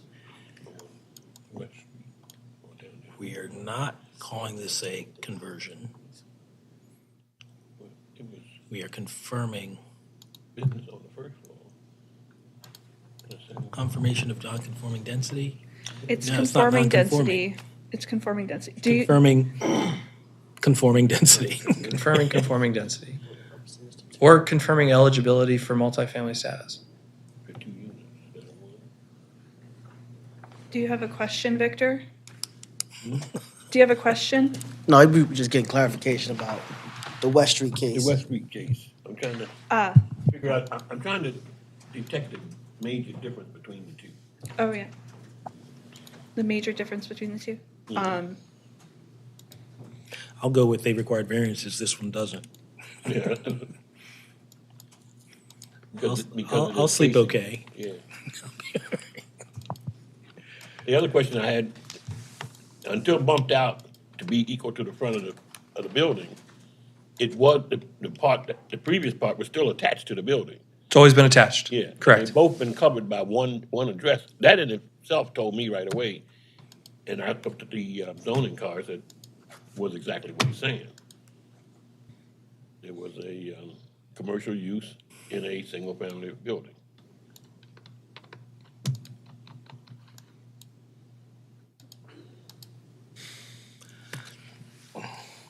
Okay. So that we don't keep you here all night, we'll vote on something. So, again, we've handled the conditional use. I'm prepared to, again, acknowledge that this is not a residential conversion. This is not a single-family dwelling from which we're seeking to obtain multi-family use. We are, I believe, conforming density to dwelling units. That's that. I'm a yes. So I'm a yes for what you've asked for. I'm also a yes. I'm yes. I was a yes for a while. For the record. So, All right. I think Thank you very we're done. much. Thank you. all right, you. thank you, guys. Good luck. Good. Yes, sir, off the record, thank you.